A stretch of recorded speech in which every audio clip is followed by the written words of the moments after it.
Yeah, just grab that last cookie, that last glass of lemonade, and head on down to your chair.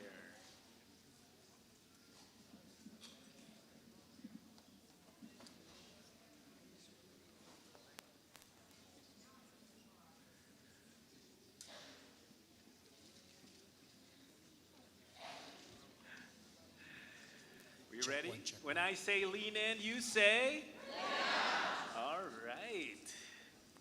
Well, friends, it's a joy to be with you on this beginning session of our 150th regular session of the New Mexico Annual Conference.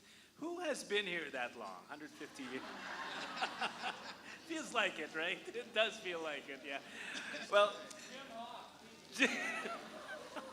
well, uh, let me ask, who is here for the first time as a lay member? Would you please stand, all our first timers, so we might welcome you. Thank you, thank you. It's quite exciting, isn't it?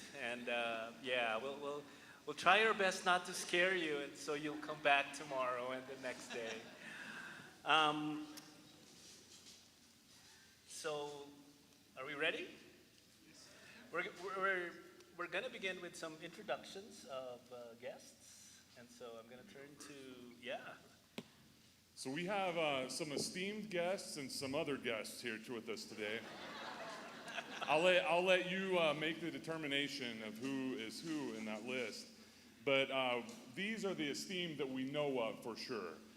And when I call your name, if you're in the room, would you please stand up so everybody can see you, and then after this, inundate you with greetings and hugs and welcomes and all of those sorts of things. So Kevin Johnson from Discipleship Ministries. Kevin, are you in the room right now?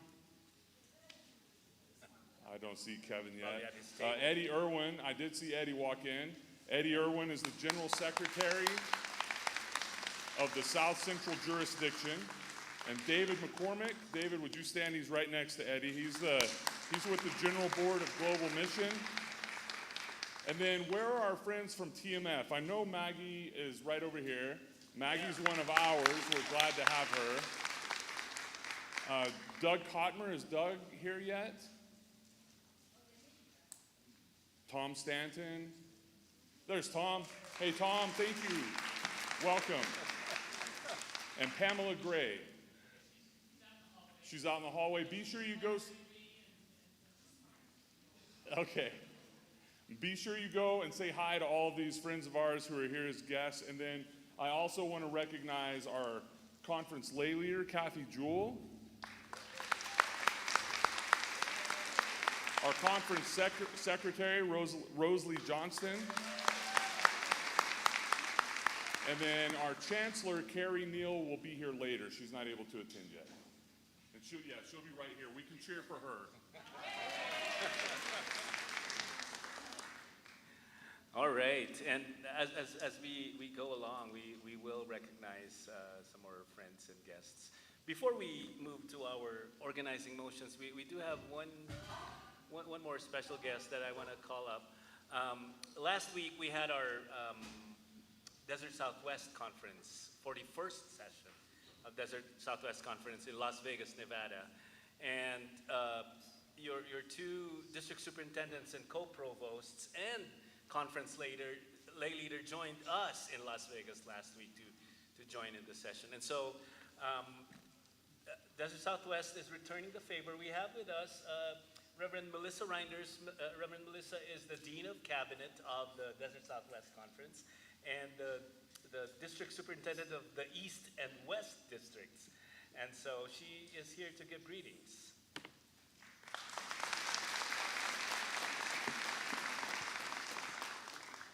Thank you, Bishop. Good afternoon, New Mexico Annual Conference. As Bishop Carlos said, I bring greetings from the Desert Southwest Conference and the rest of the district superintendents in the Desert Southwest. It has been a joy and a blessing to begin to build the connection and relationship between the Desert Southwest and New Mexico conferences over the last 9 months or so.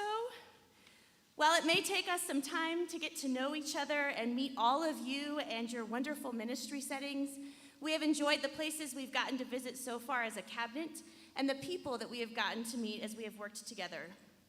As I was thinking of what to say to you after Ross did such a good job in Las Vegas, I was struck by the words that we hear from Esther as she steps forward to care for her people. Esther 4:14 says, "In fact, if you do not speak up at this very important time, relief and rescue will appear for the Jews from another place, but you and your family will die. But who knows? Maybe it was for a moment like this that you came to be part of the royal family." Friends, for a moment, such a time as this, we have been placed under the care of Bishop Carlo, who cares for and nurtures the needs of both of our conferences in ways that allow us to live into who we are, both as individual conferences, but also brings us together in ways that allows us to try to innovate and create new ways to be in ministry in the United Methodist Church. It struck me that early on, as Bishop Carlo was preparing to become your bishop here in New Mexico, that he said to the Desert Southwest Cabinet, and I'm paraphrasing here, "I'm the bishop of both the Desert Southwest and New Mexico, and we will live into what it means to be present and do ministry in both places in a way that is authentic and meaningful." What I think he was saying, and what we have been living into together this year, is that one conference is not greater than the other, and our ministries are stronger when we can turn to one another for insight, new ideas, support, and encouragement. So as we continue to be present with one another and do ministry in both places, please know that we are grateful for each of you and your churches, and will continue to hold all of you in prayer. And as a token of our excitement to be in ministry with you, it might be 150 years old, I brought a small gift. This cross comes from the stained glass windows of one of the first churches in Arizona, Central United Methodist Church. While the church recently reached its faithful completion as a church, we have held on to the property to be in partnership with the community around it to do ministry that will hopefully make a lasting impression. So may this cross be a reminder that out of death comes resurrection, and that we are together for just this moment to show the world that something new is possible. Thank you.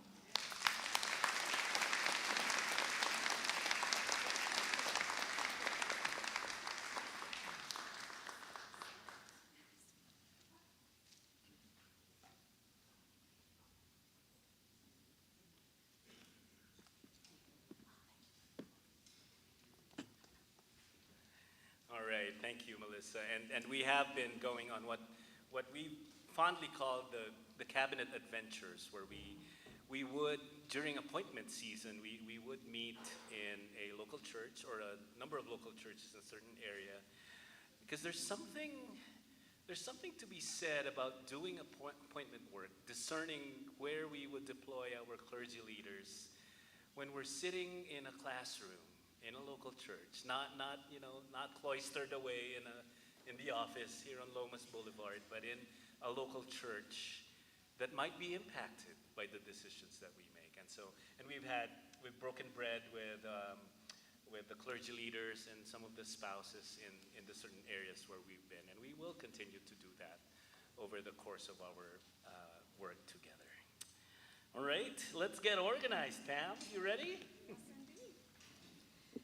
Bishop, I move that the bar of the annual conference will be this Family Life Center, which is the room we are currently in, including the stage platform area, and within the black yellow lines that run, and I think in the back it might be a maroon line, there are stands that show the bar area as well.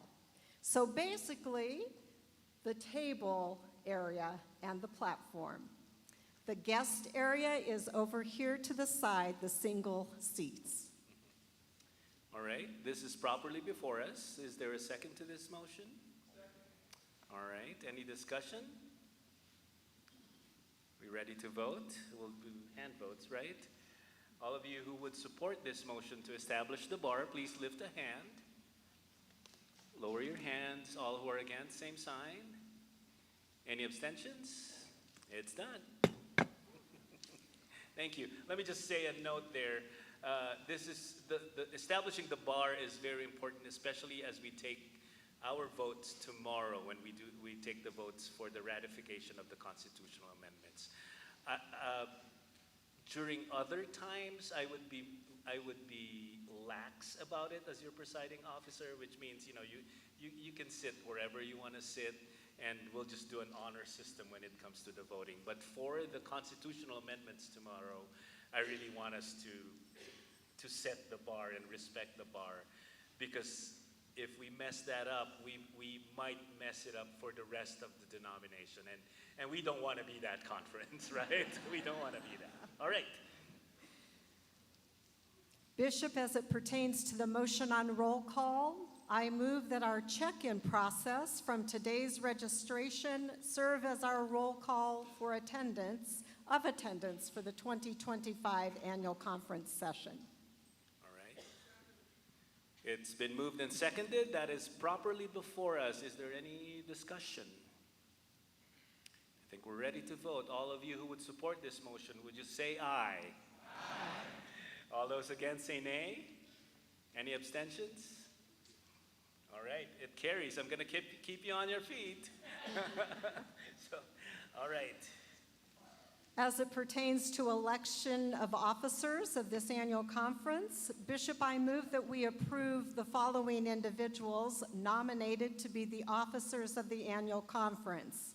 Conference Secretary Rosalie Johnston, Chancellor Carrie Neal, Associate Chancellor Taffy Bagley, Conference Treasurer Griselda Sandoval, Assistant Secretaries Sean Smith and Kathy Porter. You will also see these names on the screen. And, those are the pages on the screen. And then the following individuals as tellers: Ruth Tribu, John Kunzel, Adrienne Coleman, Mary Galbraith, Blaine Wimberly, Civil Burks, Doug Mills, and Cheryl Felder. All right. Can we go back to the first slide? I think there's a name. The Assistant Secretary is Heidi Herrera. Oh, okay. Yeah. Heidi Herrera. Yeah. Thank you. All right. This is properly before us. Or no, is there a second to this nomination motion? All right. This is properly before us now. Is there any discussion? If not, let's put this to a vote. All of you who are in favor of electing these people to be our officers, would you please lift a hand? Lower your hands. All against, same sign. Any abstentions? These are our officers. Thank you so much. And can we invite those who have been named to please stand? And those four, and then those who will be serving as tellers, just so we may acknowledge you.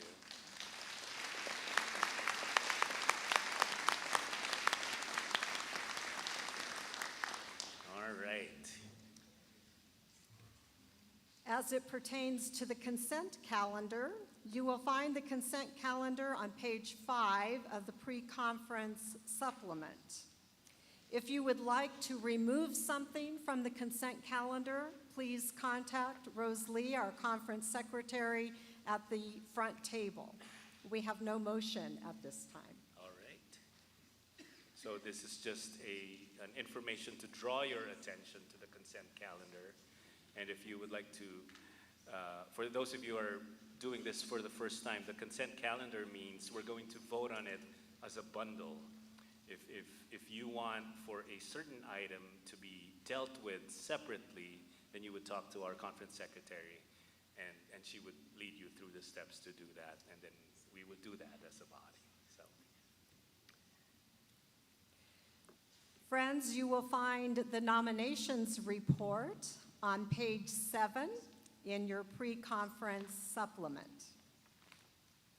The nominations team has been intentional and prayerful in this year's work, and we've faithfully considered the best leaders, clergy and lay people, to carry on the fruitful and good work of our annual conference.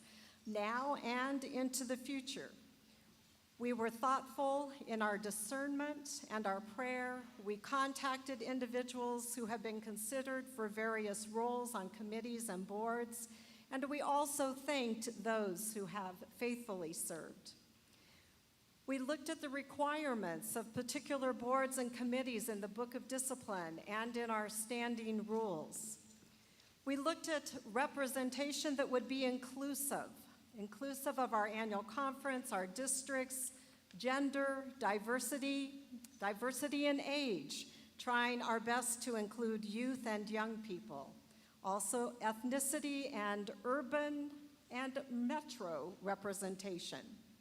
Some committees require 1/3 clergy, 1/3 lay women, and 1/3 lay men.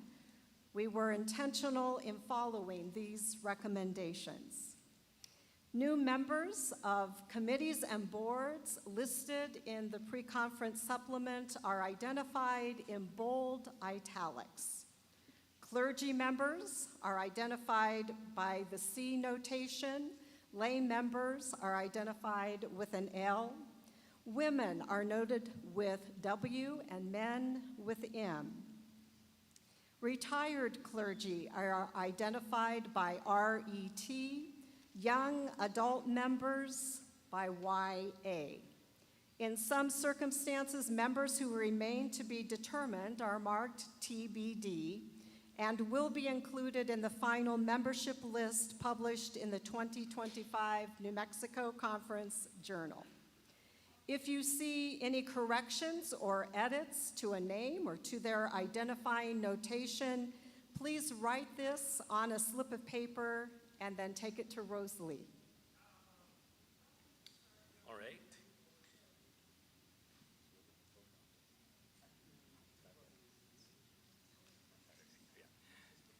So this is another one of those courtesy presentations.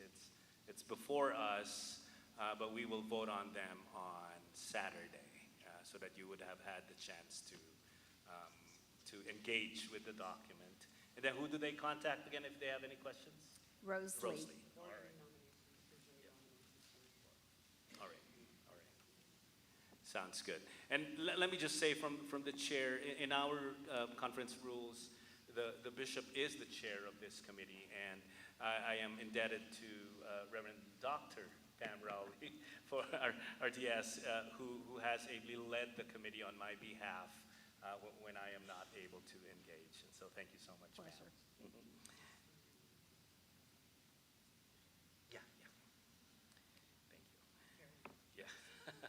All right, we move on now to the CFA presentation. Reverend John Nash. Bishop Carlo, members of the cabinets, members of the annual conference, guests, no matter what Ross says, you're all important, so thank you for being here. I'm Reverend John Nash. I have the pleasure of serving in Los Alamos and the honor of serving as the chair of your Council on Finance and Administration, better known as CFNA. We have 2 resolutions to be voting on today as part, along with the budget and spending plan for 2026. You will find our report, which is, as usual, the longest, on the pre-conference journal, pages 12 through 23. And just as a note, I was taking our dog out to go to the bathroom this morning at the hotel, and a guy is running down the sidewalk, and right, I'm not from Albuquerque, doesn't mean anything to me, and he looks over, think, he looks sort of familiar to me, and then we looked back at each other, and it was a bishop running by. So keep your eye out on the sidewalk early in the morning. Last year I said that we stood on the precipice of unknowns in regards to our financial life as an annual conference. I'm not sure that we have a lot more known knowns now than we did then, except that we should note that we continue some downward trends. When I began serving on CFNA in 2012, the annual conference had expenditures of $3.2 million. Last year, 12 years later, we spent $1.6 million. And in the current year, we plan on spending even less leading to an even more trimmed spending plan for 2026. This reality reflects an even greater and more concerning trend in the downward income reported by the local church. You will find those numbers on page 19 in the pre-conference journal. But let us also name the fact that most of our churches have been faithful even in the midst of great difficulty. And we are not only grateful for that, but we celebrate it and name it. Can I get an amen? Amen. And while we do that, we should also thank all of the treasurers at our local churches and those who serve on finance committees or doing other things to assist the finances of the local church, because it is really hard work. So thank you. If you are here and are a treasurer or serve on a finance committee or involved, I'm going to ask you to stand up actually so we can give our appreciation to you.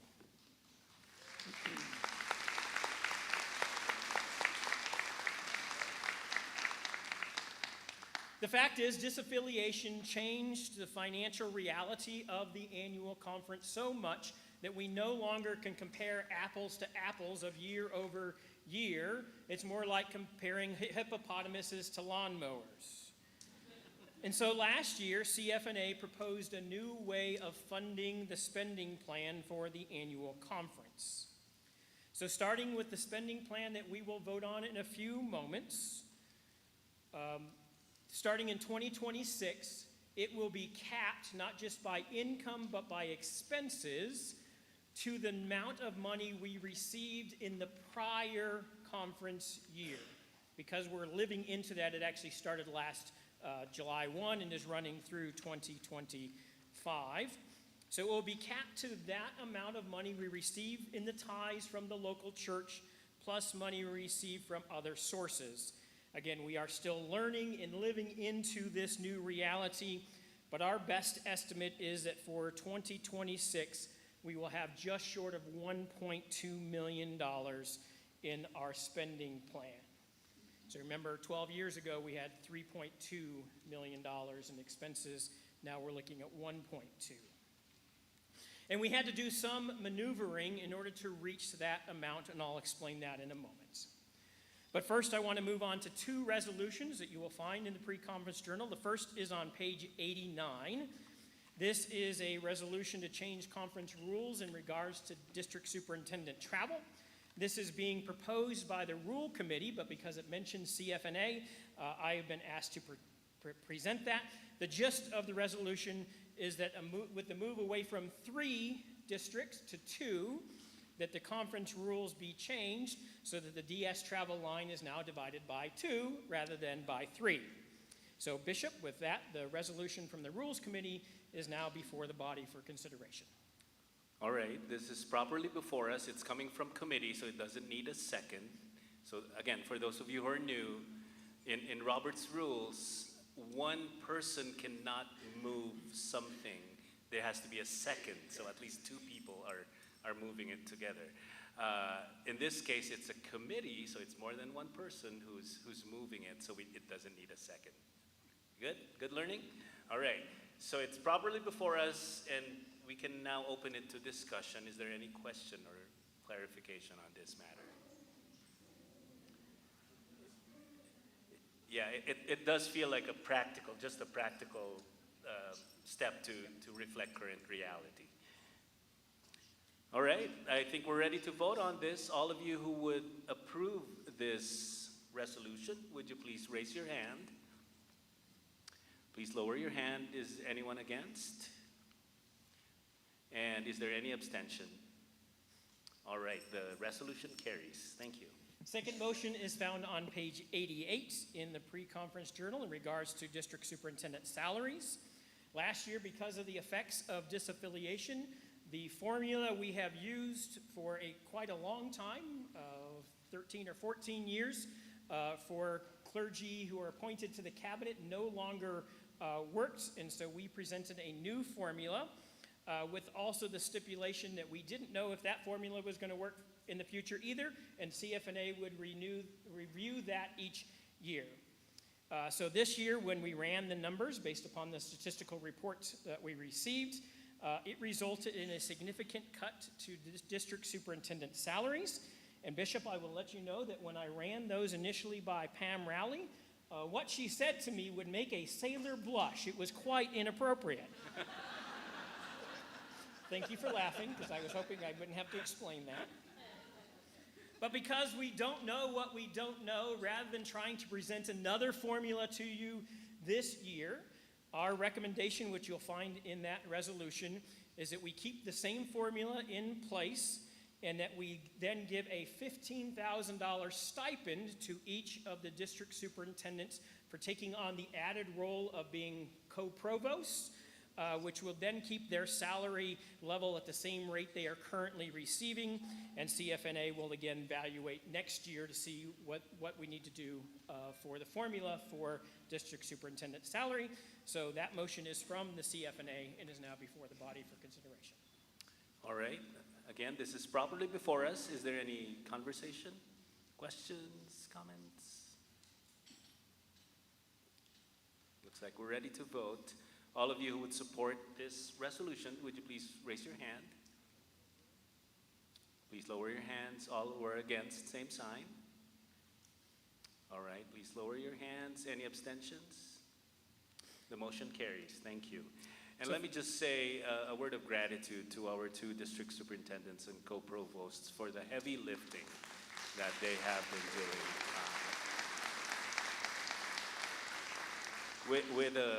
With a shared bishop between two conferences, a lot of the load really shifts to them when I am not in the area physically present. So thank you, Pam, and thank you, Ross, for your partnership in ministry. You are extensions of the Episcopal office, so thank you for that. All right. So finally, that brings us then to our 2026 budget and spending plans, which may be found on page 16 and 17 of the pre-conference journal. So for those who are new, we present two items. The budget represents us paying our general and jurisdictional apportionments at 100%. But that is not what we actually operate on. We do not budget our spending plan for that. And so what we pay most attention to is the spending plan, which is our operational numbers. Those are the real dollars for the annual conference. And it is set up, again, following the rules that we passed last year that I already talked about. But there are some significant caveats. Hopefully you already read our report outlined more of these caveats about the budget or in the spending plan in more detail. The first is that to get to that income number of that just short of $1.2 million, we adjusted the percentage of the distribution that the annual conference receives from the conference endowments. Each year, the conference takes a 6% distribution.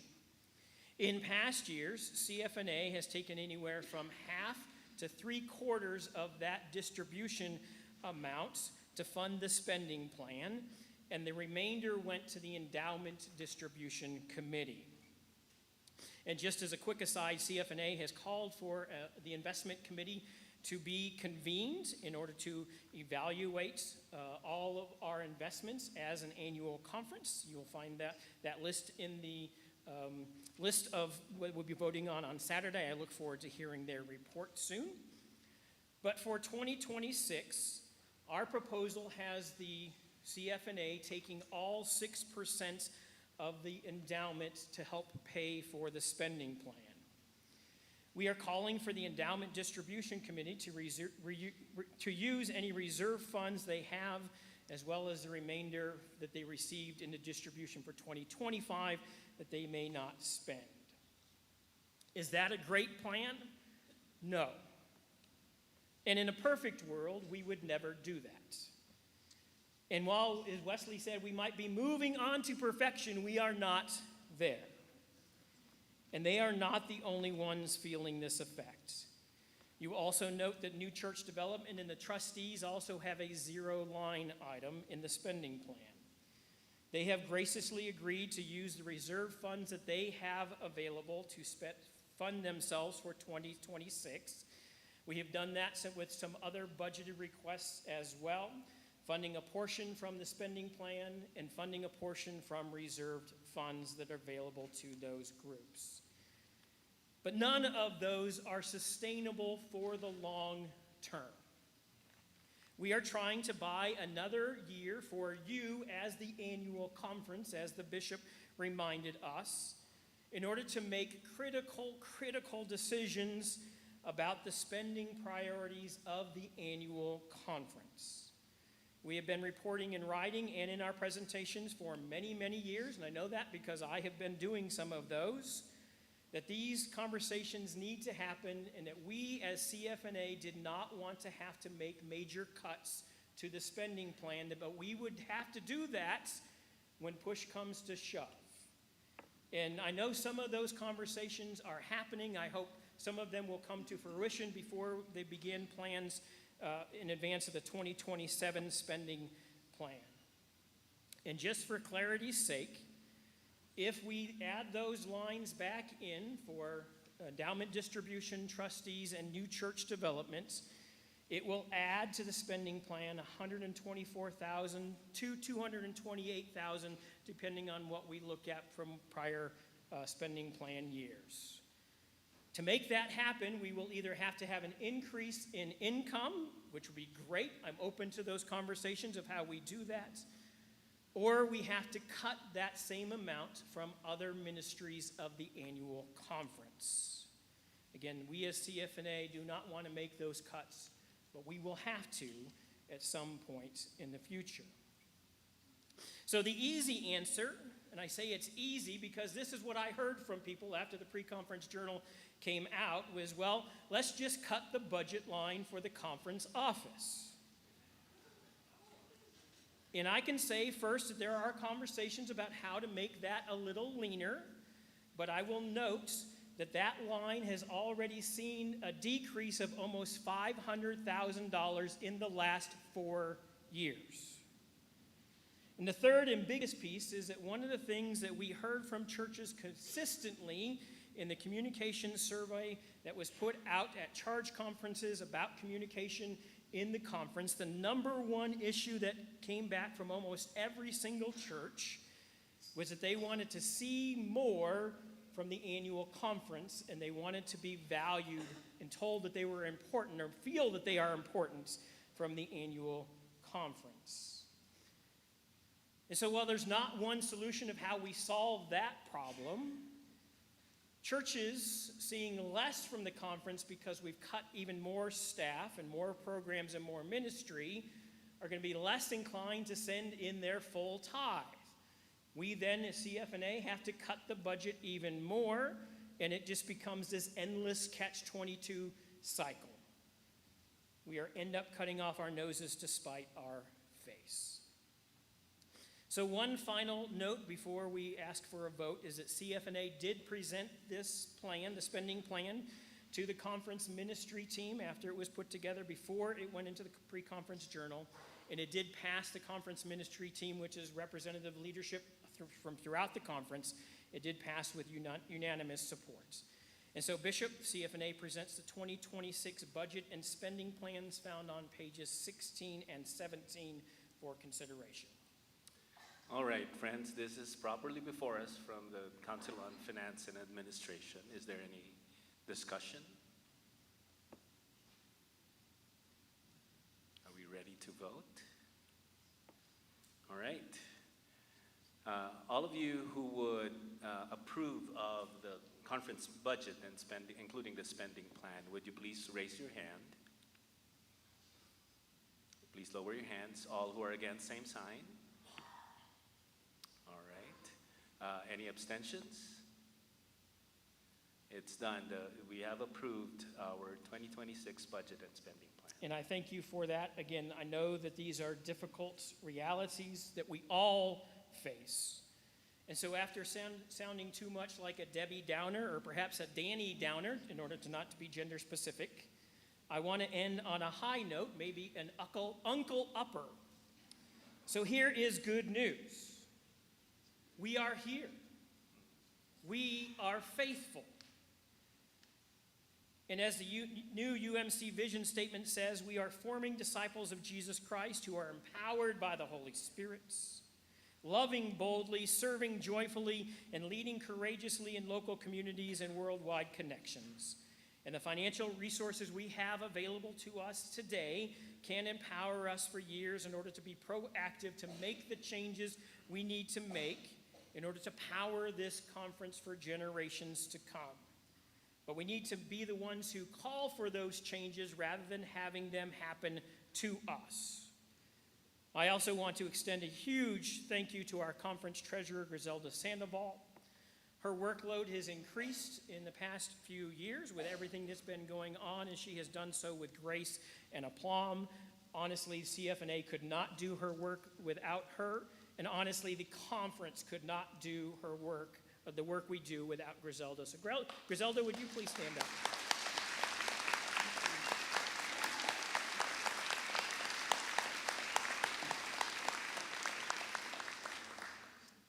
I'd also like to extend a thank you to all of the current members of CFNA for their work, and to thank all of the other dedicated volunteers who have served on this committee over the 13 years I have been serving here and before that.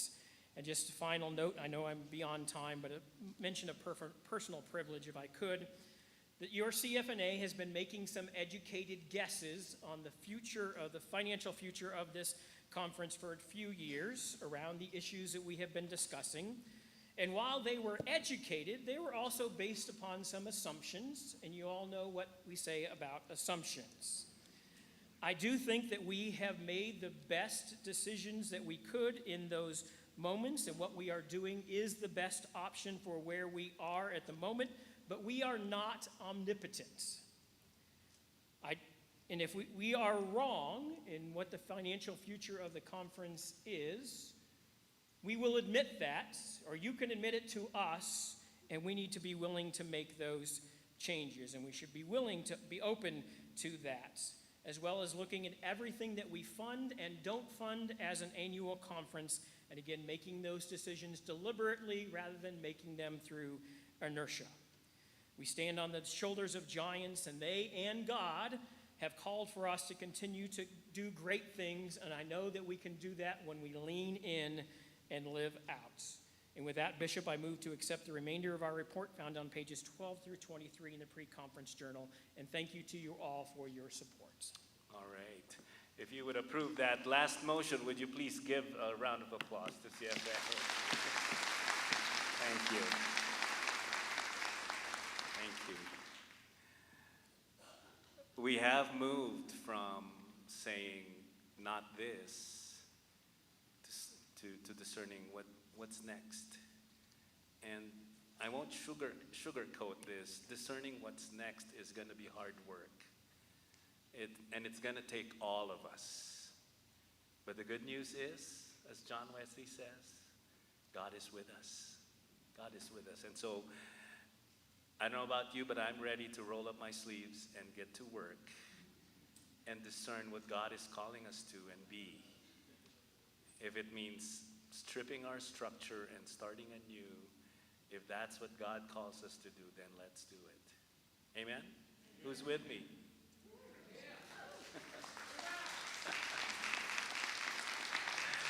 When I say lean in, you say?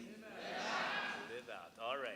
And that's not just a rah-rah speech. Let's put legs to that, and let's put that into action.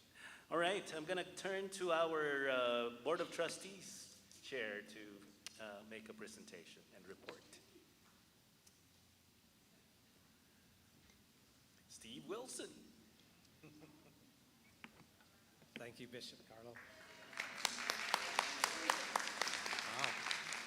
Thank you. Bishop Carlo, members of the cabinet, and my New Mexico Annual Conference family. The Board of Trustees report is found on page 35 of your pre-conference journal. And that report is before you. And we also have a resolution that's in the pre-conference journal supplement on page S24. And I'll just go into that, tell you a little bit about that resolution. So in our haste to help churches that were struggling on their property insurance, we provided an opportunity for churches to opt out of carrying property insurance. It's a huge liability on the conference, on your church, but we felt that was a need. But in doing that, we kind of stepped on the toes of an existing conference journal that made it mandatory that you do carry property insurance. So this resolution comes to you to amend that. And I'll just read a section of this. Whereas the New Mexico Conference established a policy that all member churches will participate in mandatory group liability, property, and workers' comp insurance beginning July 1st of 2002, and where the conference trustees have found that some local churches have struggled and may continue to struggle to pay their property insurance. Whereas the conference trustees have established a form and an annual approval process involving their district superintendent and a trustee committee for local churches to opt out of the conference mandatory participation conference property insurance and yet remain participants in the conference liability and workers' compensation insurance. And therefore, be it resolved that the 2002 conference resolution is hereby amended to allow churches to drop their conference mandatory property insurance, provided that they receive approval through the process established by the conference trustees. And then furthermore, that the opt-out provision may be revoked should the conference trustees find alternative insurance. And that's the resolution for you. All right, this resolution is properly before us from our Board of Trustees. Is there any conversation? Any questions or comments? Clarification? Yes. Microphone 3, please. And would you, before you speak, introduce your name and what church you come Yes, from? actually, I'm retired clergy, Beverly Jones. And so now I've gotten up here, and I'm a senior, so help me. Oh, yes. If the church that doesn't have insurance does face an issue, is it on the congregation and that church, or will it be up to our conference to work it out? So that would be strictly in a situation of a property loss to the church building or church property, and that would remain a church issue. The conference is not, the trustees is not financially stable enough to absorb those losses. So yes, it is a real liability to concern when you make that decision. All right. Yes, microphone 2, please. Mike Puckett, I'm one of the trustees, and I think it's been said, but I just want to clarify for everyone here that this would not be approval by the trustees for a church within our conference to be without insurance, only the property insurance, the coverage for their buildings. Other insurance must still be maintained. I cannot tell you that every church does maintain all insurance, but this is not an approval to do away with liability insurance, for instance. Thank you. All right. Thank you for that clarification. Helpful, very helpful. Any other questions or comments? Sounds like we're ready to vote. All right. All of you who would support this resolution, would you please raise your hand? Lower your hands. All those against, please raise your hand as well. Any abstentions? All right. Thank you so much. The resolution carries. Okay, thank you. 2 other quick things is in your packet. There is a flyer. These are risk control technologies that are provided by our current insurance carrier, Church Mutual. These are free items, folks, for your church to help control risks. So please take advantage of them. They are free. Again, let me say that, free. So if you will, take advantage of those. And lastly, in our search for a better insurance program for our churches, Lightwell Insurance Advisors will be surveying all Conference Church properties in July to help us obtain a competitive insurance bid. This is for all churches to participate, even if you're not in the conference insurance program right now. Please participate in this survey. And here's a short video to introduce. All right. And before you play that, I'm going to prompt our pages to please distribute the documents. There are 3 resolutions that are what I call late-breaking resolutions, 2 that have to do with church discontinuance, or what I'm fondly calling faithful completions, and then 1 that's coming from one of our agencies. And by our rules, these need to be in your hands in print 24 hours before we act on them. So that's why we're giving them out now, so that we might satisfy the 24-hour rule. So we won't be dealing with them right now yet, but we want them to be in your hands for your light nighttime reading tonight. All right. And I was told that there may not be enough for everyone, so there might be like 5 or 6 to a table that they're going to give out. And so if you have your smartphones with you, just take a photo of it and then do that. All right, let's cue the video.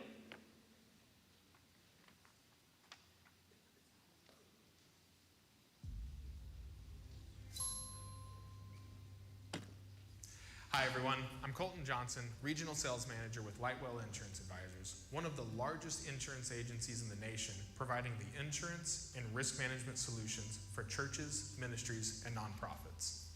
None of us here are strangers to the fact that in the last several years, the insurance industry has been characterized by increased losses and difficult times. By now, you might even be familiar with some insurance jargon, such as hard market and limited capacity. But the reason you're familiar with this language is because of the way it's directly affected your insurance policy through increased rates, premiums, drastically changed deductible terms, and limitations to your coverage. But perhaps even more importantly, you're even more familiar with an ever-changing world around you and the need to have a team, advisor, and risk management professional in your corner to help address the ever-evolving risk that your ministry faces that lands far outside the scope of just a piece of paper that says, I'm covered. This type of risk management only happens through relationship. This is exactly why all of us here with Lightwell Insurance Advisors are excited to partner with all of you there at the New Mexico Conference of the United Methodist Church to build out a sustainable and long-term insurance and risk management solution for the conference. With that being said, building out a sustainable, long-term solution for the conference first entails fully understanding the what is being insured before we can appropriately address the how it gets managed. It was once famously said, we can't manage what we don't measure, and likewise, we can't risk manage what we don't know to be a hazard. We're thankful to be taking a journey and walking alongside a conference and a network of churches who are proactively committed to protecting their people and their property, and who are ready to build out that sustainable solution with us. So be on the lookout. Following this year's annual conference, our team will be reaching out to schedule a time to individually visit your church during the week of July 14th to July 18th, during what we will call our Site Survey Blitz. This is where we will obtain an updated survey, photos, and associated property information for all of the associated churches across the conference. If you would please send us your church name, point of contact's name, number, and email address to me at cjohnson@lightwell.com, we'll make sure to reach out and schedule a day and time that works for you during that week. And here's the cool part. In addition to building out the insurance program for the conference, at the end of these assessments, we'll be able to provide each of you with a blueprint and schematic of your property, the assessed replacement value for each of your buildings, and a site survey report identifying any of the property or liability hazards across your campus that may need to be addressed. We're excited to join alongside you in this journey because for Lightwell, when your mission is protected, ours is fulfilled. We look forward to seeing you soon.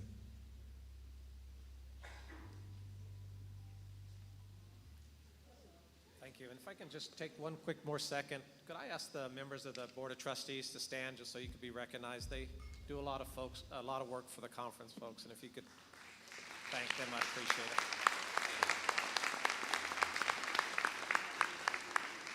And Griselda, I see you're not standing back there, but you're an important part of this committee too. We couldn't do it without you. Thank you. Okay.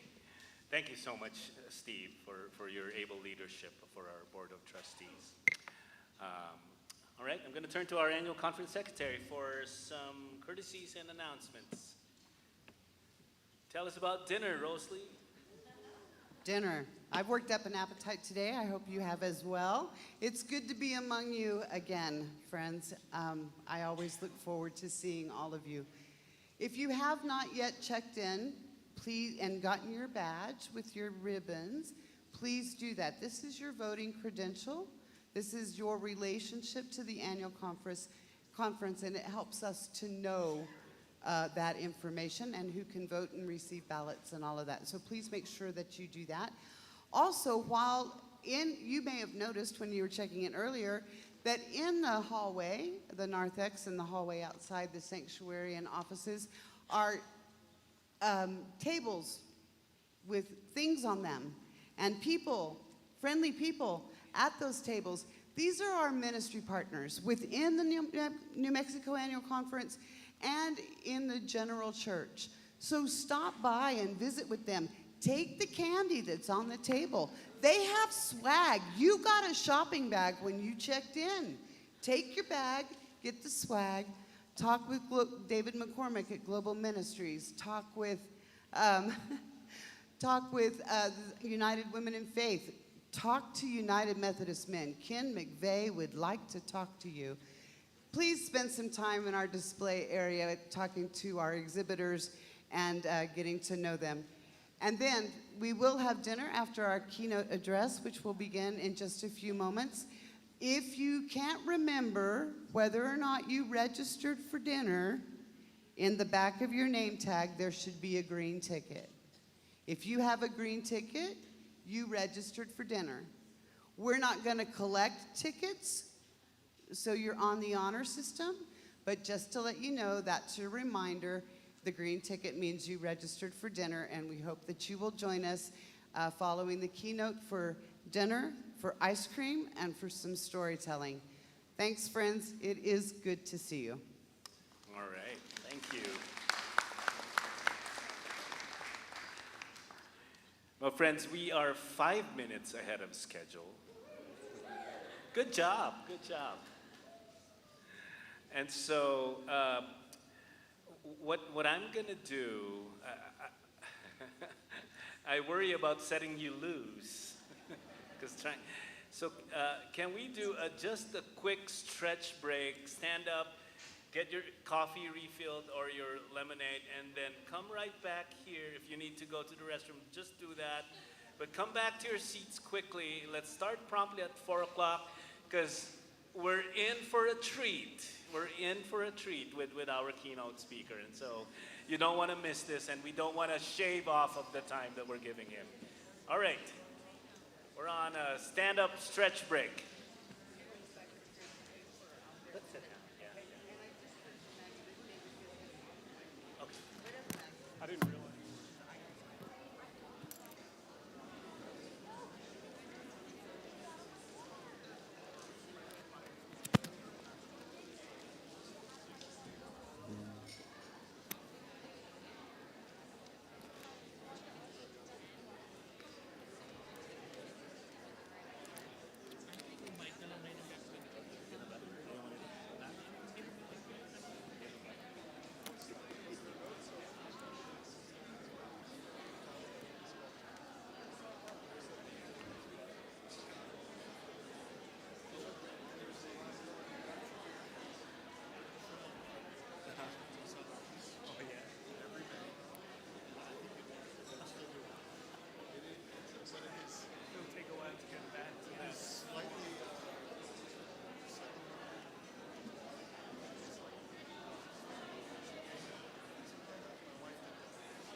he did. Yeah, he did that. What's that? I forget, but yeah. He put him in that like casket with ice.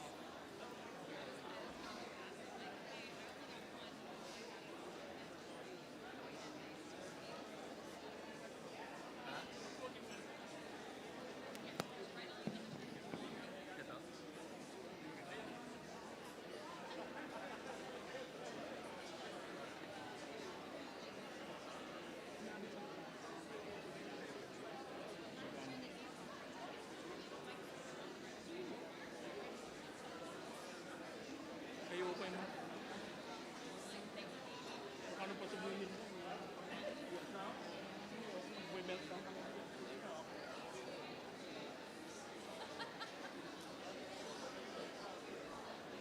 Doing good.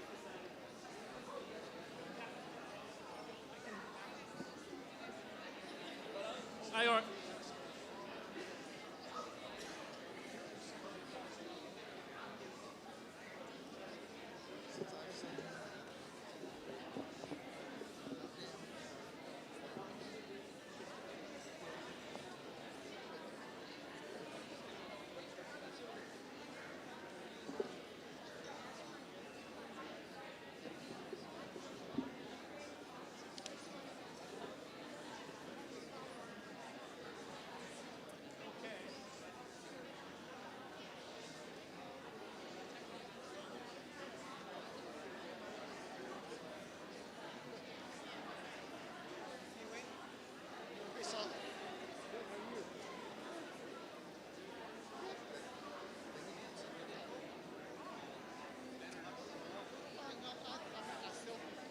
Survey. I haven't had a chance to do it because I also used to go to my sister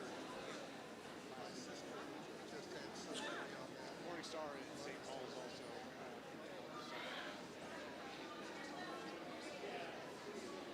Everybody was very encouraged to keep doing it, so I picked up some of the yoga classes.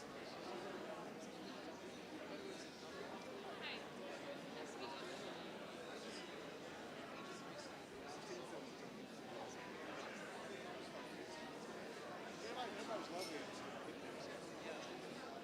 Leanne's going to actually, she's planning on going to one of my classes this week. Leanne, she came from she came from my Holly class, so she came over and went to church there. So some new people doing church ethics. How are you doing?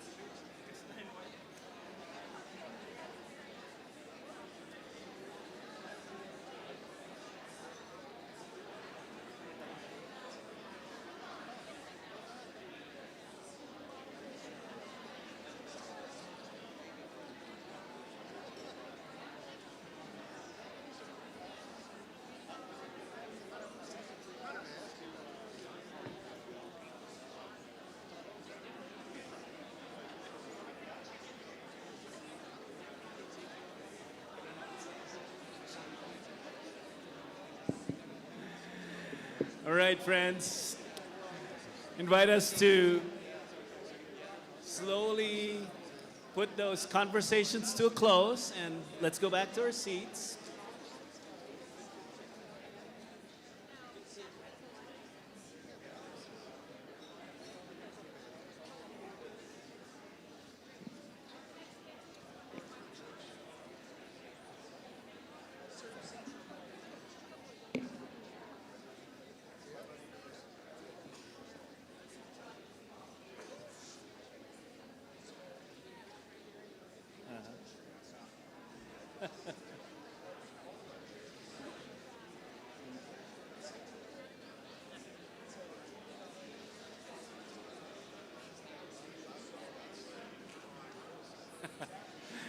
All right. We ready? When I say lean in, you say? You don't sound convinced. When I say lean in, you say? All right. The Lord be with you. Friends, it is my honor, my joy really, to introduce to you a dear colleague and friend, a dear brother, really. When we talk about leaning in, when we talk about sharing our stories, we bring our full selves, including people we know and love. Our keynote speaker for today is one of the people who knows me really well and knows me inside out. This guy babysat me. Let me just put that record straight. Reverend David Valera and I grew up in the same city in the Philippines, and so our families were really close. We grew up in the same local church, and while our journeys sort of oscillated, intersected and then went away, we found ourselves just in each other's lives in so many wonderful ways. And so Reverend David is the executive director for correctional ministries in the Pacific Northwest Conference. He's held that position for almost or more than 20 years, and is a gifted communicator and storyteller. He has a degree in film from NYU. Useless? Oh, film, but it's the storytelling, right? And a gifted storyteller. And so, friends, I don't want to take up his time. I want to introduce to you my dear brother and friend, the Reverend David Valera. Will you-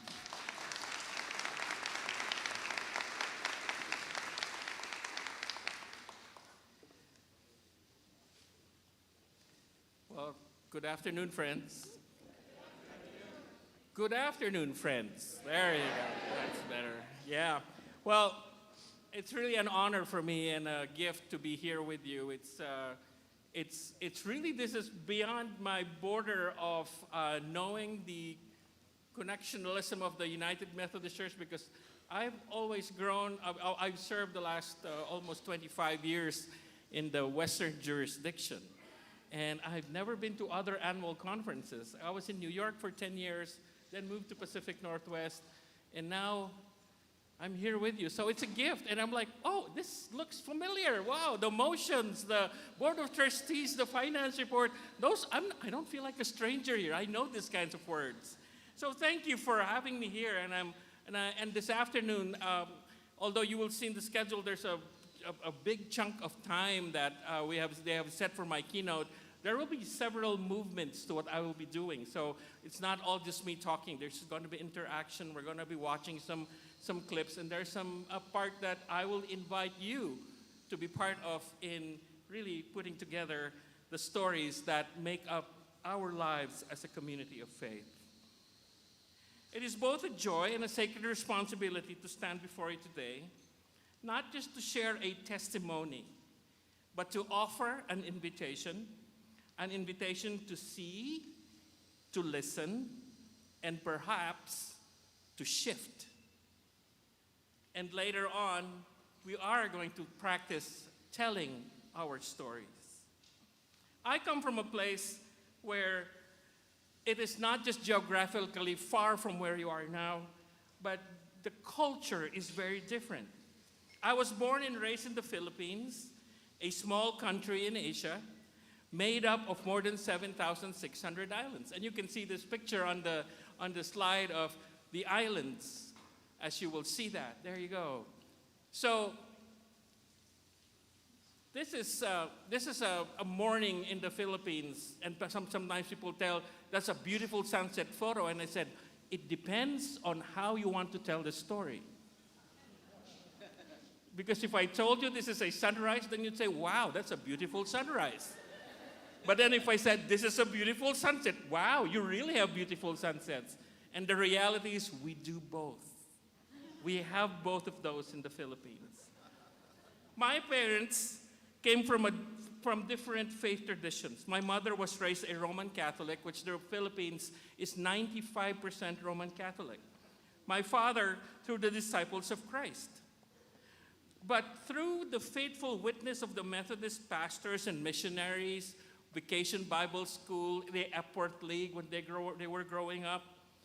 They become vibrant members and very active members of Gimba United Methodist Church, and that is what changed my family and shaped me to who I am today. As a teenager, my mother heard the call to become a deaconess, actually, and my father became a lifelong lay leader, eventually serving as even a lay delegate to come to America in the 1988 General Conference. So yes, I was raised a Filipino island boy, the youngest of 4 brothers, formed deep in the heart of the Methodist Church, and I am now serving in the larger connection of the United Methodist Church. I remember when my grandmothers were cooking, and I say grandmothers because being the youngest in my family, I did not have the opportunity to meet my grandfathers. They were already passed away. But my grandmothers, both my mother's side and my father's side, were cooking, and when we were visiting with them, they were always both humming a hymn. It was uncommon for them to be humming music or saying scripture or remembering stories of faith as we were listening or watching them prepare dinner or lunch. Sundays were long and hot. I know you have them here too, so that's cool. Because in Washington, we don't have 95-degree, 100-degree weather there that often. You know, we have them once in a while. But it reminded me of the Philippines, where it was 95, 100 degrees. And Sundays, we were asked to wear our Sunday's best. Did you experience that? You experience that? Yep. That's when the shoes come out, the nice pants, and everything was pressed. And you look good when you go to church. And then what's the first thing we did as children when we got to church? We kicked off the shoes because our feet were painful, right? And then we ran and we played. But church was always a whole day affair. It was never a 60-minute, we're coming in, 15-minute sermon, and then you're going to sing, and then you're done. We always had potlucks. We always had time for Bible study. Youth groups stayed there until the afternoon, until the evening when you had what we called our youth night, or which was the Vesper service. We didn't have much. We were poor. But we had each other, and we had church. Church was where I first met Jesus through a missionary who taught me to sing "Into My Heart."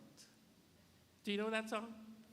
Into my heart, into my heart, come into my heart, Lord Jesus, come in today, come in to stay, come into my heart, Lord Jesus. Later on, as I grew up, I found out that there is a second verse to that song that they never taught us.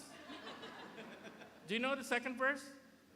Out of my heart, out of my heart, come out of my heart. What's your theme again? Oh, live in and live out. It's really fascinating, friends, that I was wondering when I was doing some hymnody notes, and I found out that, oh my God, this would have been a very, very good next step to the into my heart. It's into the out of my heart, because we are now called to let the love of God shine out of us and be able to share about who Jesus is in our hearts. The Jesus who walked among the margins, the Jesus who broke bread with the poor, the Jesus who invited even me to the table. Someone who never wanted to be a pastor, who never thought that being a pastor is going to be something I will end up with. And yet, after all the excuses, like your bishop had, I can say that because I took care of you when you were a kid. And I was witness to that. By the way, side story here. Somebody was bribing me money to say, hey, if we pay you money, will you tell us stories about our bishop? And I said, maybe I should talk to your CFA. Maybe that's a fundraiser right there. Outbid money and raise for a cause, right? That would be awesome, right? But, oh, no, you're out of order, Bishop. I'm sorry, I want to say that. This is my time right now. And although my appointment as a young local pastor when I started the ministry was a few hours from home, after I answered the call, you know, I thought that, okay, I'm going to answer your call now, but Jesus, I'm going to go and serve this small congregation. It's 2 hours. It's in a barrio, and I'm going to go in there and become their pastor. And I thought I was just going to be, it's going to be okay. You're going to love you. They're going to do all of these things. Oh, boy. It was not that easy, right? It was never the easiest thing to answer the call of Jesus. And one of the first things I realized about myself, I felt very excluded. I felt very much a stranger in the community where I was sent to serve. And boy, they listened to me. I talked funny. They have a different dialect. I dressed funny, having grown up in the city, and this was a barrio. I also read the scriptures and the litany that we sang in Ilocano very differently because they were laughing at some of the way I say it. And I heard that. I experienced that. So I tried to learn and tried to fit in and realized, no, this is very difficult. What am I trying to be? Trying to be them. And then, 14 years after serving few churches in the Philippines, life shifted for me again. I had to move to the United States. I carried my faith with me, and I remember that moment. I used to come to the U.S. to attend conferences and events and went to school and training and everything. But on that moment when I finally decided I was going to, my wife and I decided we're going to really stay now in the U.S. and settle here. A young couple sweetheart drove me to the airport. I felt bad I didn't tell them that might be one of the last times that they were going to be with me. You guys remember that when you drove me? And I didn't tell them that I was already going to really migrate to the U.S. And when I arrived in the U.S., I had with me 2 suitcases, folded neatly. All my paperwork was in there. And I went to attend a church, a United Methodist Church, worked with the annual conference, did some work, attended a lot of the events that United Methodist pastors started to attend to. And here's where I got back into again. My accent did not fit again. My skin tone did not fit in again.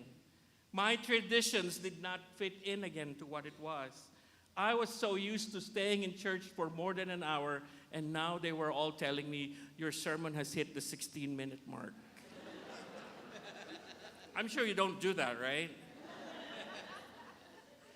And so my story didn't even seem to belong anymore. So a few years ago, I came across this image of Bruno Catalano. Have you heard? Do you know this artist? These are the sculptures that he does, Bruno Catalano. And I came across this, and let's go to the next picture. He entitled the series, The Travelers. These series of sculptures by Bruno Catalano called the Travelers show a distinct lack in the completeness of persons who travel, who migrate, who leave. And I associated myself quickly with this and said, that's exactly how I feel. I felt like, yeah, I am incomplete.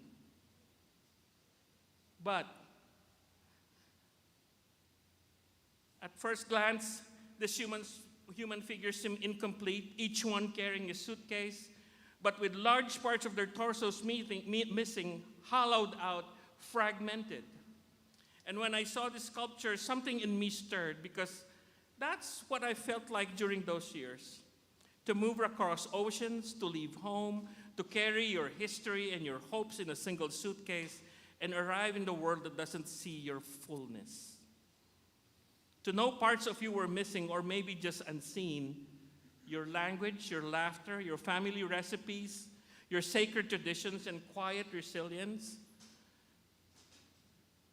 I thought that was the only interpretation of these images. But here's the shift.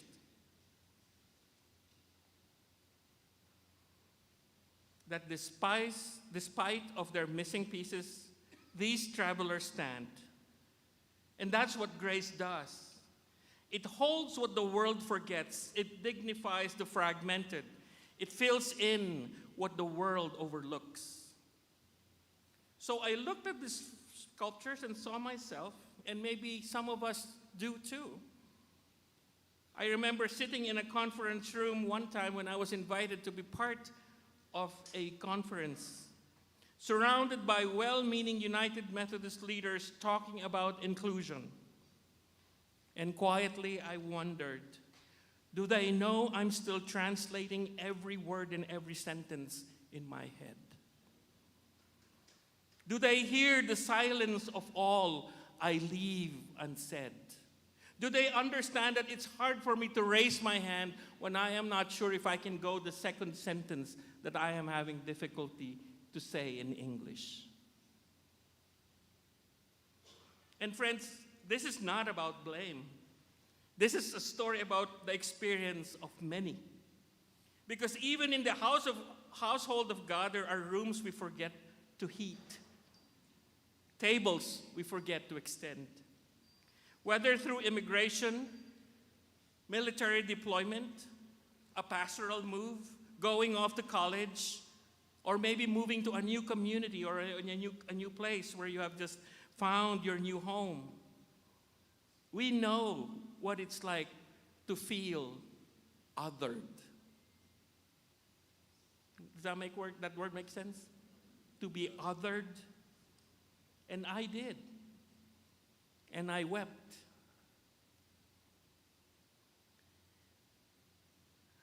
And I wept not from sorrow, because when I was asked in that conference room to pray in my native language, it was one of the biggest breakthroughs that I have had, I have received as an invitation to be me. How many of you have experienced that? Praying in your own language. A while ago when we heard during communion, we were asked to say the Lord's Prayer in our, the language that speaks from your heart. I usually try to say it in a native language that is dear to me, or what I heard when my grandmas were praying that. And I remember there was a big theological debate one time in my first church that I was serving in Seattle, when after the SPRC, during the SPRC interview, they were asking me, you know, we are very divided in this church about whether to say our father or our mother. What is your theological stand on that? I could not answer that question. This was an SPRC interview, right? I said, I don't know how, I can't answer you now because I really need to dig deep into how to respond to this. But on Sunday, that following Sunday, I was called to serve communion, and I said, I will give you my answer then. And so they waited. Eager people came to church to see my theological reflection on this deep question. So comes now in the liturgy where you're going to now read the Lord's Prayer, right? The Lord's Prayer. Oh my God, I was sweating. You know what I did? I started to say, Amami nga dakas di langit, madaydayaw ko ma tinagan mo. Maaramid ko ma ti pagayatam. I told them, this is my native language. This is how my heart speaks. Would you please pray in what your heart speaks. I've never had that question again in that congregation. Yeah.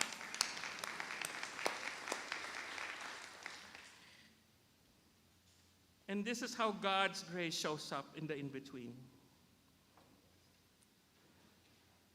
And every time I remember that part of my life, I am reminded of the day of Pentecost. The day and the season of Pentecost, when it is not the flattening of language, but the flourishing of it that is being celebrated by people. Not conformity, but the Spirit-led diversity. A multilingual gospel, understood, known, and heard. A God who refuses to be monolingual. Since then, I have tried to lead from my full story. Not just the polished parts, my English is, this is not even Filipino English that you're hearing right now, dear friends. Because this is my American English. If I start to speak in Filipino English, then this is how the way you're gonna hear me in Filipino English. This is how the way we speak in Philippines. It's very different from the way I would say it in an Americanized English. I discovered that there are others, other immigrants, people of color, queer and LGBTQ folks, youth and young adults, so many who have been pushed to the margins, who aren't wanting or who are waiting to be included, but also waiting to be recognized as co-creators of God's story. Not just to be called in, but to actually participate and be in leadership. Friends, the world is changing, and that's not a threat. It is actually an invitation. What if the church became fluent in difference? Fluent in culture, fluent in grace, fluent in the sacred uniqueness of each person or group brings. Let's be clear, the table is not going to go away. God's holy table is not being demolished, but God's grace is still the main course. And how we gather around the table and how we make that table larger and more accommodating is a task each Christian, each follower of Christ, I believe, must take on. Let's be the church that not open to diversity, but shaped by diversity. As a household of not just us and them, but one led and enveloped by God's wide and welcoming love. Make it happen. Make it happen. Let's make it happen.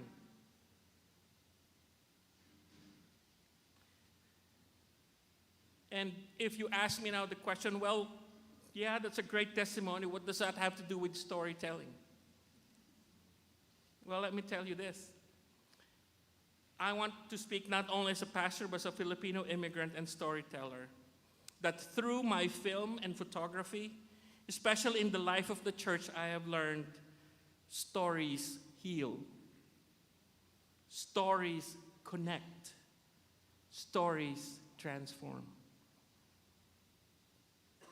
Simon Sinek, the author, writes, people don't buy what you do, they buy why you do it, right? And here's my why. I tell stories because I believe every person is made in the image of God. And that means every story is sacred, every accent, every skin tone, every scar, everything that is in my body and in my life is a portion of my history and what has brought me to who I am today as God continues to give the life-breathing love. So then, you are no longer strangers. We are no longer strangers, Paul reminds us, the Apostle Paul reminds us. Not because the church lacks in faith and knowledge and ability that we have estranged so many people, but because the rooms we sometimes continue to maintain are not built with the many of us in mind. Because the church, in its brokenness and its weakness, sometimes forget the household as God has never meant to be exclusive, yet too often that is our default. And I'm not asking us to fix it today, but I want us to learn how to lean into the stories that stretch you. Lean into the truths that make you uncomfortable. Lean into the voices that you have long heard or have not heard because they were silenced. Lean in with your ears, your heart, and your courage. Lean in knowing that you too are becoming whole. And this is the interesting part. Could we please go back to Catalano's image? A while ago, I set this up for you and said, they are empty. They are missing a big part of it. Well, what if it is like the sunrise and the sunset? That was not just the one, that was just half of the story. What if these are people who are actually becoming whole? That God is filling the gaps with newness of life, newness of energy, that no, we don't have pity on them, but we are actually celebrating them because they are becoming whole.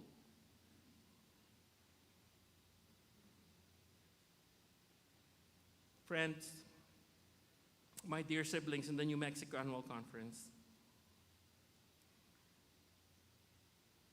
I pray that in the next few more minutes that I'm going to be with you, you will be inspired to start looking at your story. Try understanding, well, what is your story? What is my story?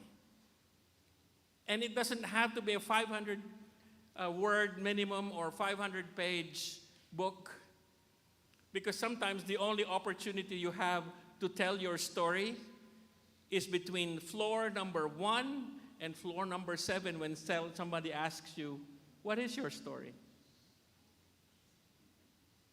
What is your story? I hope we don't go right away to the book of discipline and say, this is my story.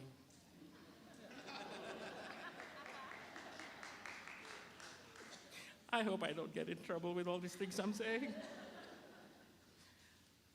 Siblings, I would love you to honor your story. Speak your truth. Make space for others and celebrate each other's story. And as you go, may you know that deep in your bones, God has already made room for you to reshape the table. My name is David Viola Valera. I'm a Filipino-American immigrant. I'm a United Methodist, and by God's grace, I am your sibling. Thank you.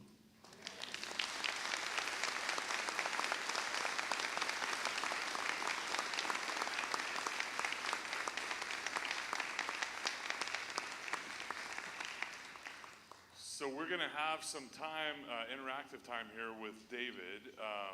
And are there going to be slides on the screen for this time? Yes. Thank you, Ross. And yeah, I Am I in appreciate you. No, you're not in the way. Actually, I actually invited Ross to come up here because it feels lonely when you're also up here. But I just wanted you to also see, just like the transition between sunrise and sunset. Well, what do you see here?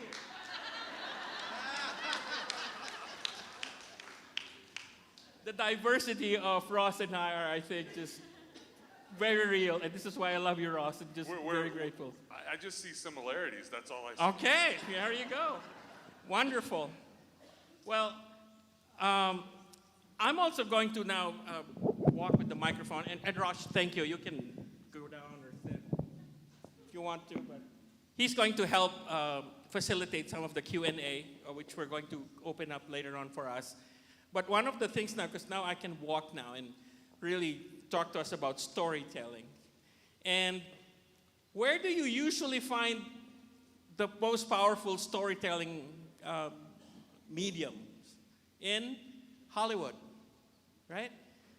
So here's a slide that talks about the Hollywood, storytelling in Hollywood. And somebody mentioned I studied film, and next slide, please. Yeah, this is like Hollywood, right? No, that's not Hollywood. That's your bishop being interviewed. So let's listen to this video. You have to understand one thing about directing, that every project you get involved in Is the audio clear?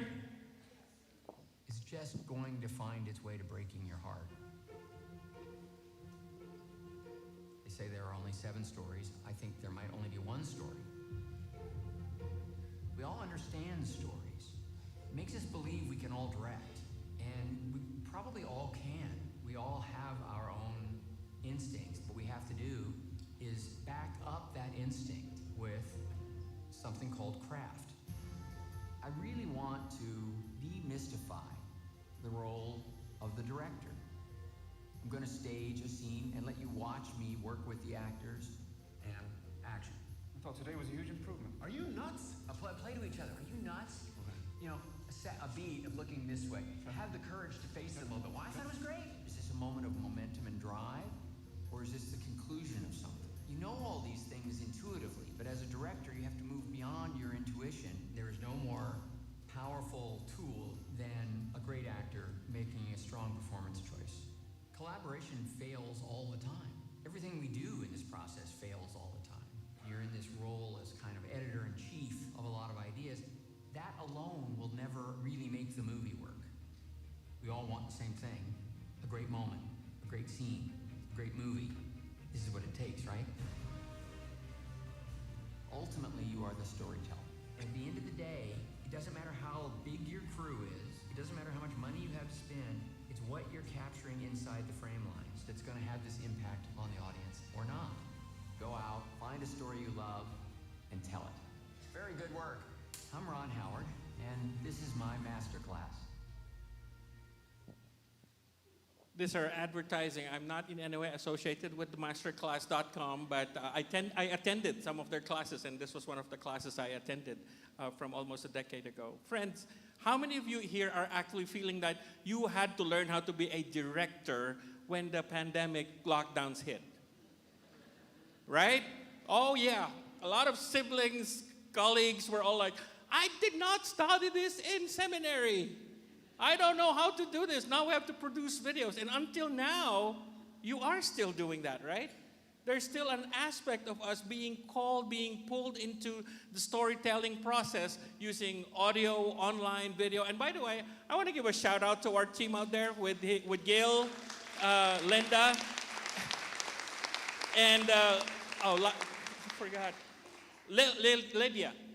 Thank you.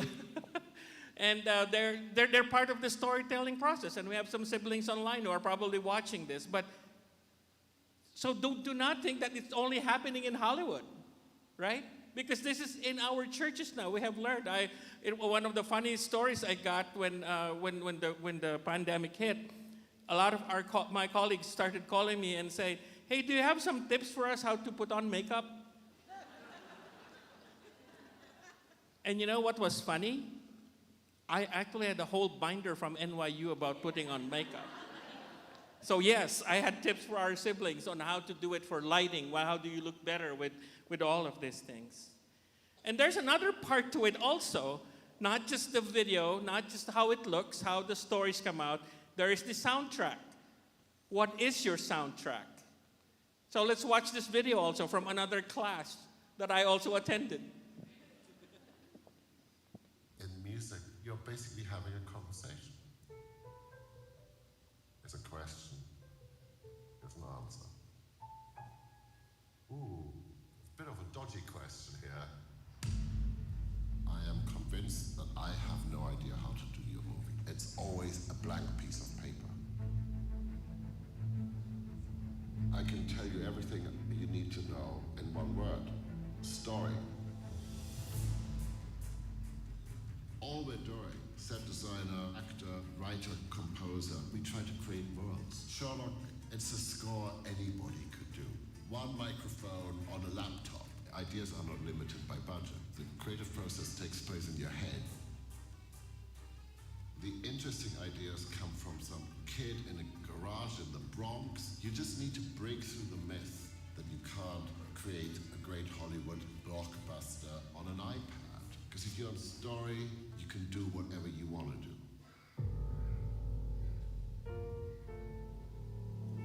I like writing in D, and it's nice that if you go from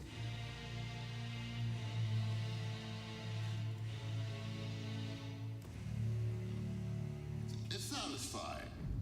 For Batman, 4 French horns on the right, 4 French horns on the left, and they're up in a gallery, up way above the orchestra. 2 notes, but the amount of expressiveness you can put into them.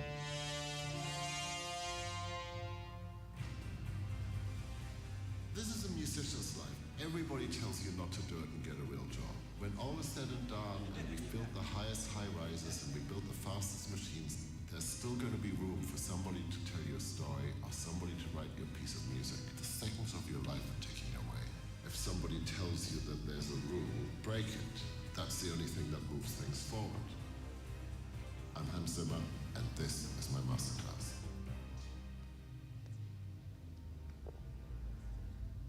Tell me we don't choose soundtracks for church. We do, right? How do we synchronize the message, the theme, the sermon, the season? What kind of music? What does it sound like? Oh boy, we're all sounding more like Hollywood now, aren't we? But the truth is, we have people who are, this is now the standard by which people are looking at us from the outside. When people are now being invited to our churches, what is the first thing that they ask? Do you have a website? Do you have a live stream? Can I see what you do on Sundays? Right? And there are stories, testimony upon testimony of people, hey, I followed your church for 6 months before I finally had the guts to come into the building of your church. Before I realized, yes, that is the faith community, the theology, the way you work, you speak, the work you do in the community is what I would like to be part of. Now, there's another, and this is not from Masterclass, this is from me now. This is an actual TV commercial that talks about something else that's very, that's something else I value. So let's play this video, the next video, please. People with darker complexions have always struggled with having good lighting. Every single yearbook photo of mine has been terribly shot since I was a kid. I always show out as too dark or shiny. 'Cause if you love me, you love all of me.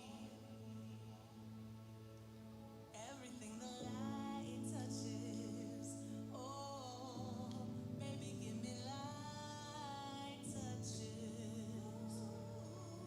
Oh, yes, look me in my eyes, take over my mind. Don't you be afraid, no, no, no, no, no. And if you love me, you love all of me, or none of me at all.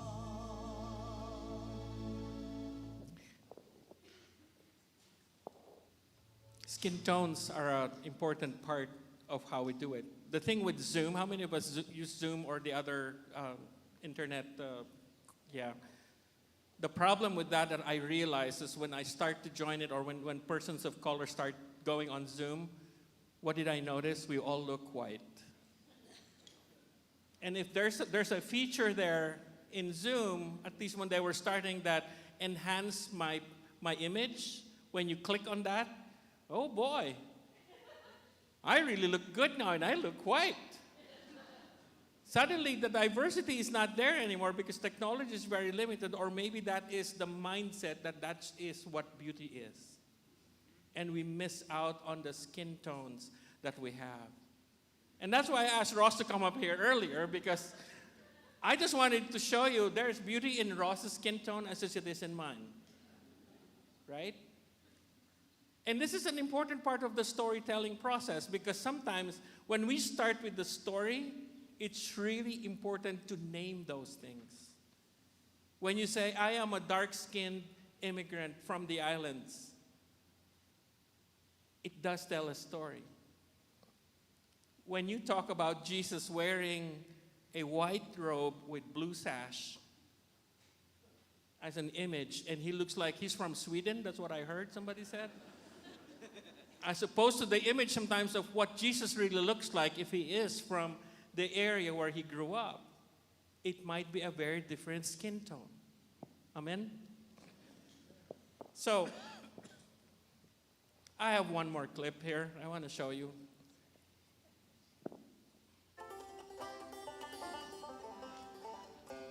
Hi, quiet. I'm Steve Martin, and welcome to Masterclass. I was talking to some students, and they were saying things like, how do I get an agent? Where do I get my headshot? And I just thought, shouldn't the first thing you're thinking about is, how do I be good? I have a little bit of a pet peeve for comedians who come out and say, how are we doing tonight? You've blown one of the most important moments of your show. Say, I'm sorry, we're out of the front. Sorry, we're out of the front. What? We're going to talk about a lot of things. We're going to talk about my specific process, performing comedy. Hey, move that over there. We're going to talk about writing. Editing is one of your most powerful tools. So if that bit's not working, it's gone the next night. Now, what gets the laugh? Whenever it's the word that gets the laugh, I always question it. And also the goal of mine is to work clean. Well, you should take off that. I never actually thought I was funny. You may think I don't have any talent. I guarantee you, I had no talent. None. Remember, you are a thought machine. Everything you see, hear, experience is usable. Oh, what? Oh. Whatever makes you unique as a performer, do it. And know that there's room for you. Hey, welcome to Steve Martin's Masterclass.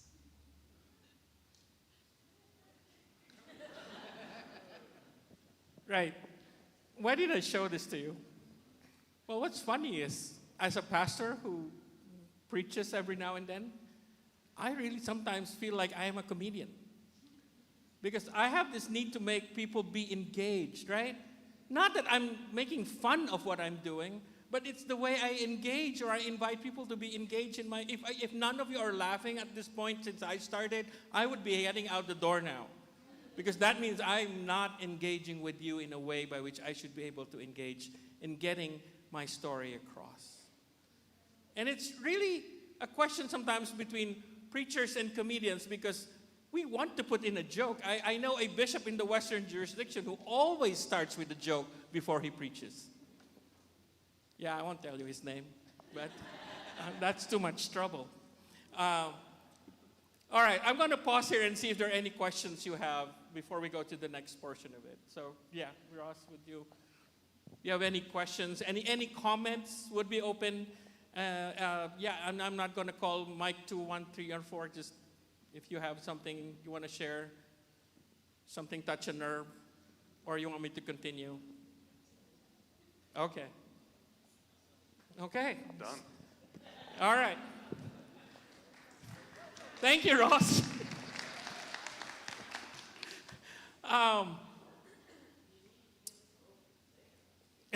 Oh, I need to give you a moment to think.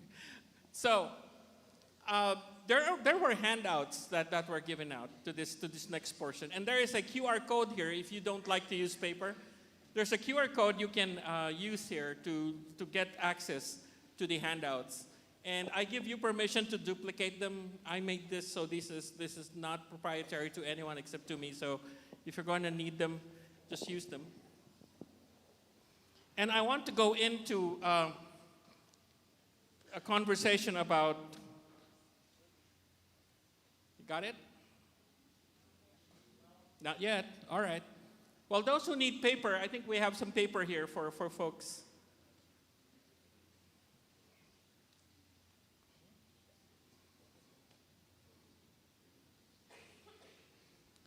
All right. Yes, sir.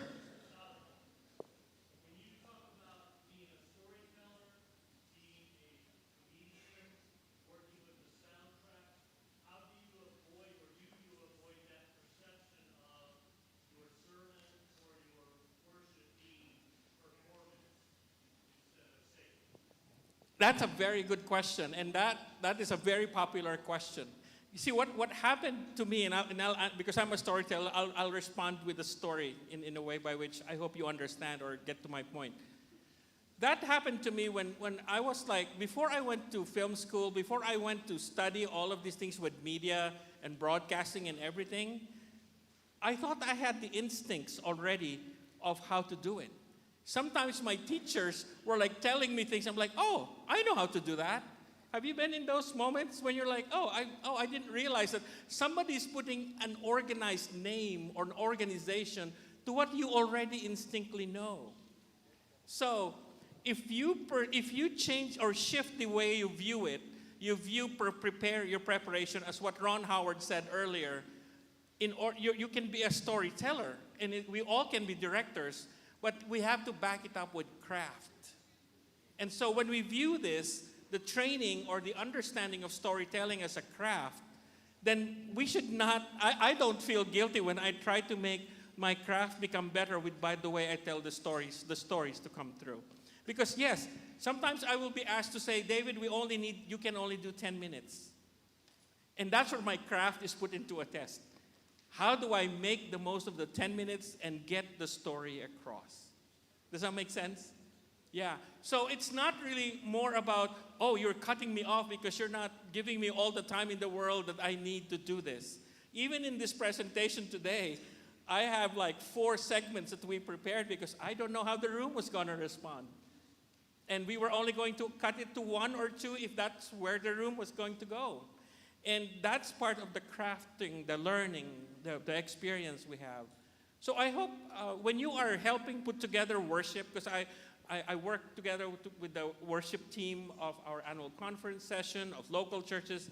I get invited to go to talk to them and work with them.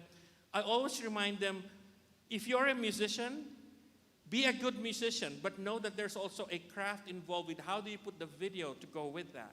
How do you also go to make sure that the mix sounds good? How do you make the visuals also become something else that people are able to understand? Does that make sense? All right. Other questions? Very good question. All right. Do we have it now? Your handouts? Okay. So you have their handout A, right? And can somebody read? I'll read to you what's in the parentheses there. It says, a gold mine of what could be useful information or not. This is my trying to be funny like Steve Martin to like attract you. Because actually, handout A, I don't expect you to read it here. Please go through that. We're going to go straight to handout B. Okay? That's a lot of history. Oh, let me just pause there though.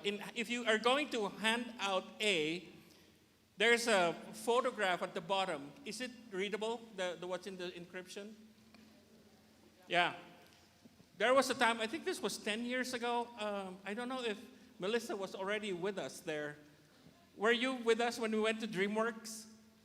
Yes, we went to DreamWorks. The Western Jurisdiction Leadership Team went to DreamWorks, and we spent a whole day with the directors, the production team, and learned how their storytelling process was. Because we were trying to learn, what can we learn from them, or how do they do that? Well, DreamWorks is gone, so no need to Google them. They're gone. But it's interesting that this image was how we interacted with them as a church. So let's go to handout B, friends. This is the meat of what I'd really like us to learn more, the storytelling arc. It's a powerful framework that can make church-related storytelling more compelling and relatable. It can be especially useful when preaching, leading small groups, or sharing testimonies and ministry updates. And here's how you might use the classic storytelling arc. Well, this is based off the handout A.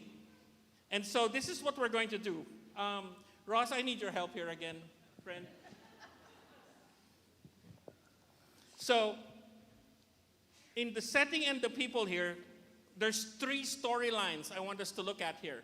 If you are a biblical storyteller, for example, let's start with Zacchaeus, the story of Zacchaeus, and say, there was a man in Jericho named Zacchaeus, a chief tax collector, and he was wealthy. And a recent church example. Okay, I'm going to throw this out. I'm going to share this with you, that a year ago, our youth group had just 3 students showing up.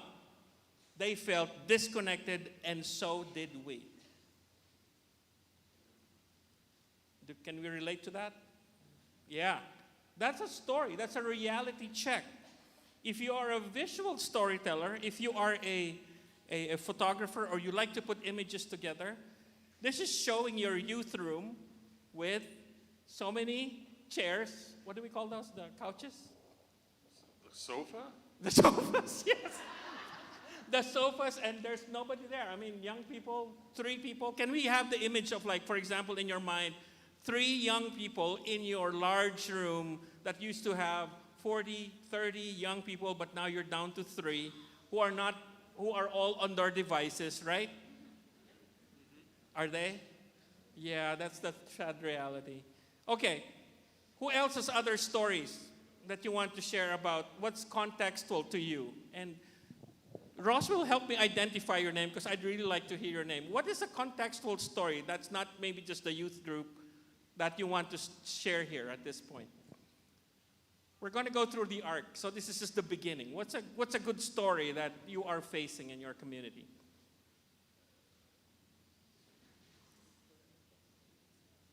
Oh, wow. Oh, there.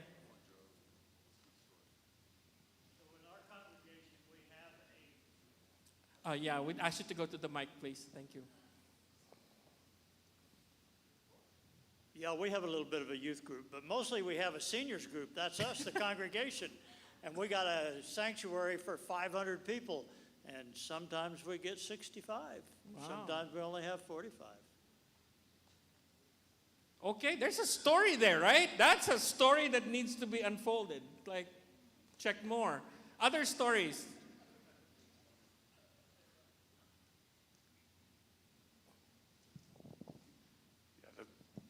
You're Nick, right? Yeah. Yep, you're up.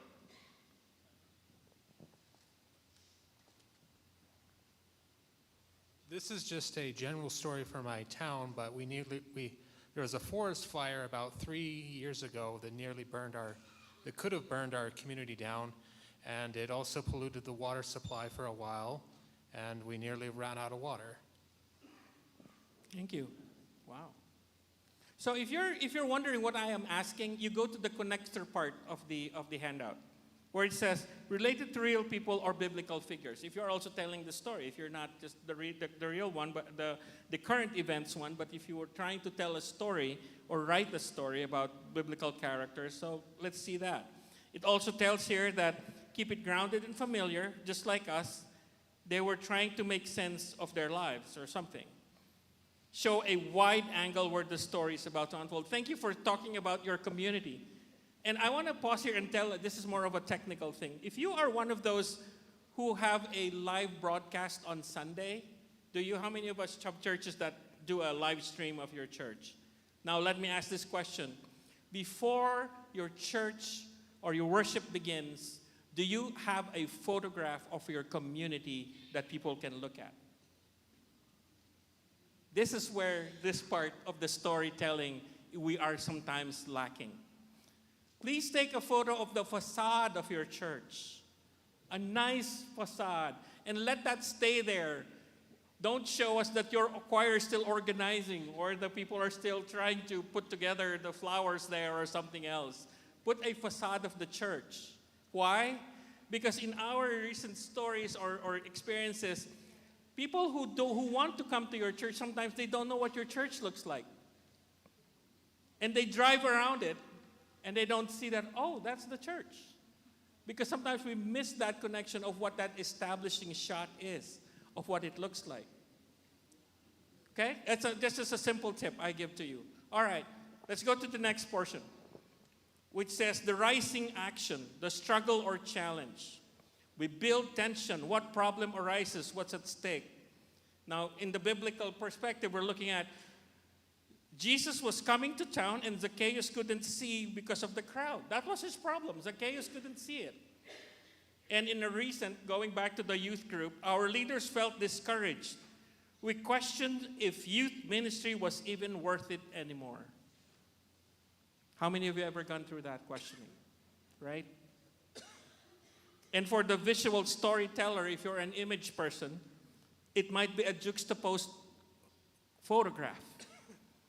If you like to take pictures, this might be the guy in the photograph. You're showing somebody about to eat food, and there is somebody else behind him, or not too far away is a beggar who is asking for help. That's a juxtaposed position between somebody who has enough food or more than enough food, while another person who is lacking or needing. Now, the connectors here are invite emotional engagement in the storytelling, where doubt, fear, and curiosity come. Use this moment to connect to a universal need or longing, belonging, healing, or purpose. Show a rising conflict in the image that is looming. Who has a story that you can see this? In your church, in your community. What are the conflicts that you see? Go ahead, please.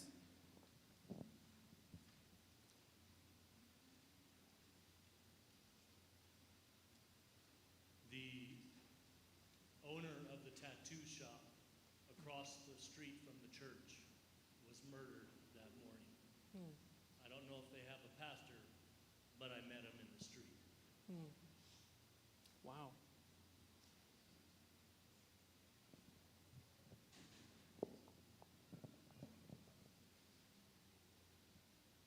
Thank you. Other stories?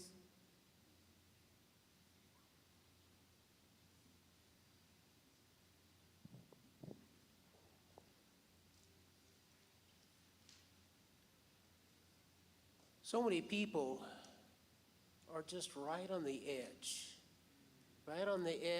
of losing everything that they have and going into homelessness. And so recently I had a gentleman come up to the church and ask if we had any food in our food pantry. And so I asked him, well, so what is it that brought you here to this point?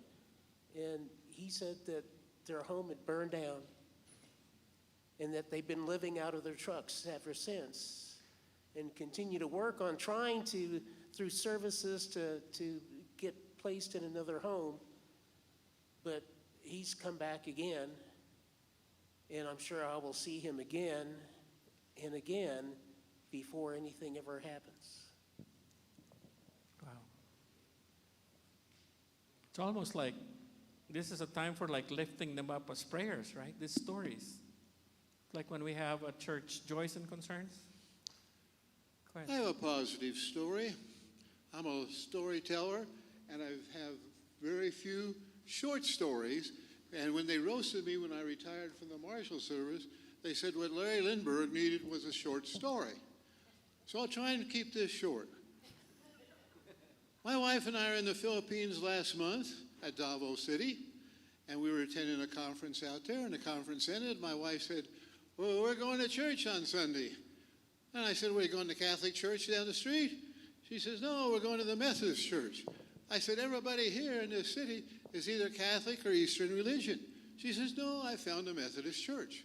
So we pile in the car, in the cab, and we off to find the Methodist church. Well, what happens, the taxi cab driver takes us to the Church of God or the Church of Christ. We have an argument with him that this is not our church with a cross and flame.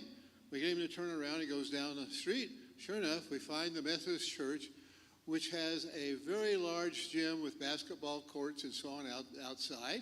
And you may have been there. And the entrance is kind of hidden, but you went through the entrance, and here's a guy sitting at the table in a coat and tie, and he has a Bible, and people are around, and we think, oh, this has to be where we're at, where we're supposed to be. This is a sermon. Well, my wife reads a passage. I read a passage. I can't believe this is a Methodist church because we're studying the Bible. But anyway, in the pews, they had to stay with us during all this friction because in the pews are beautiful carvings of the flame and cross. So anyway, this guy keeps looking at his watch. And pretty soon he says, okay, we got to dismiss now. And they dismiss, and here comes the congregation in, and there's a lot of them, and it's Mother's Day, and we have the district superintendent there that preaches a sermon along with the pastor. And so for the Mother's Day, they give the ladies curlers and a back scratcher, and about 50 of them went in front. Now, one of these, this church has a really good mission that they do, and that they provide an elementary school, because many of the families in the Philippines cannot afford the books. You can go to public school, but you have to pay for the books. They can't pay for the books. So the mission of this church is to provide an elementary school for the people, and they have a lot of kids in their elementary school. They were very welcoming there in the Philippines, no pushback being Americans, and because I'm so old, and my wife is old, they don't have a lot of old people there, so they were opening doors for us and help us. But that particular church in the Philippines is alive and well, and I would say they had at least 60 members and a band and singing and so forth. So it was great to attend there, and then they waved down a Capsi cab so we could go eat Mother's Day lunch at the mall. But I'm glad to see that that particular church was so welcoming and that the Philippines is a great place. Thank you. Thank you for that story. No, it's okay. Go ahead.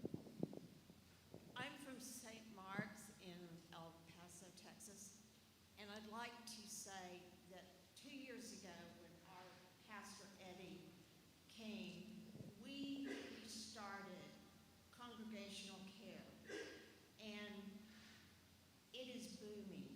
We have women that cook, and our freezer, which died, we got a brand new freezer gifted to us by a member of the church, is busting at the seams with food for people off the street or for people in need that are members of the church.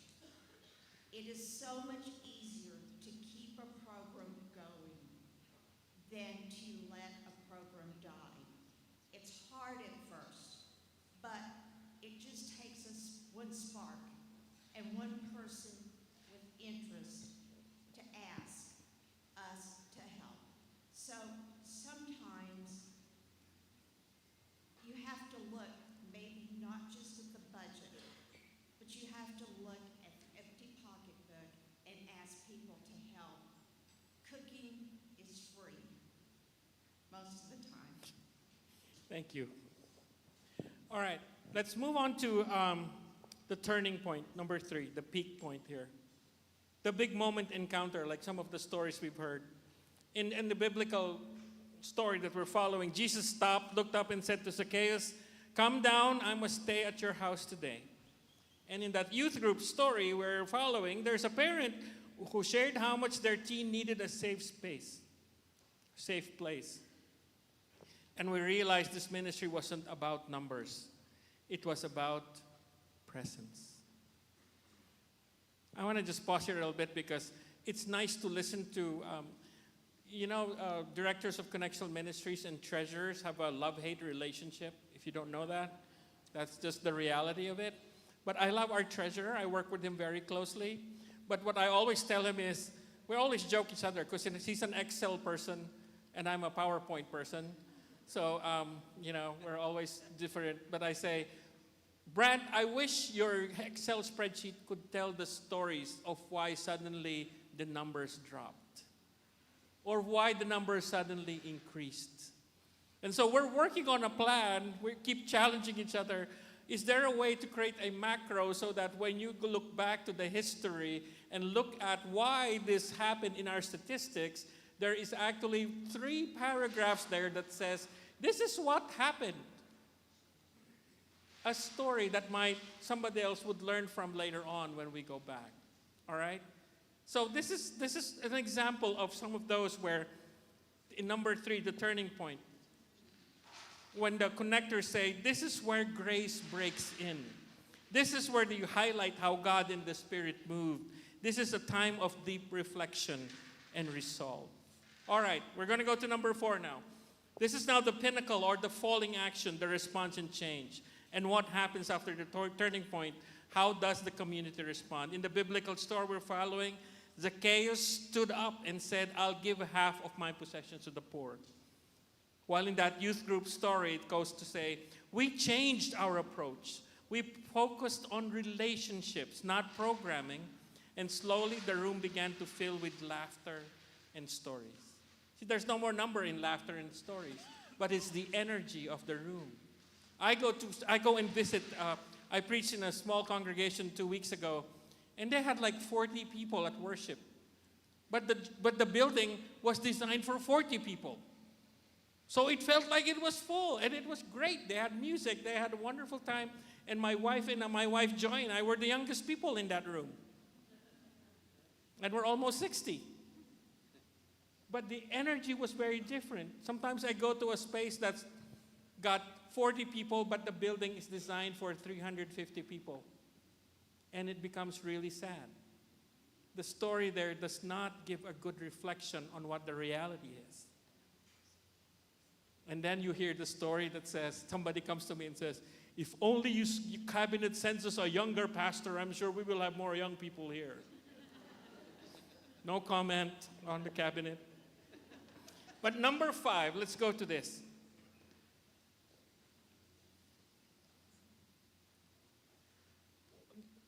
It's the resolution or the culmination, or this is a word I put together, culmination.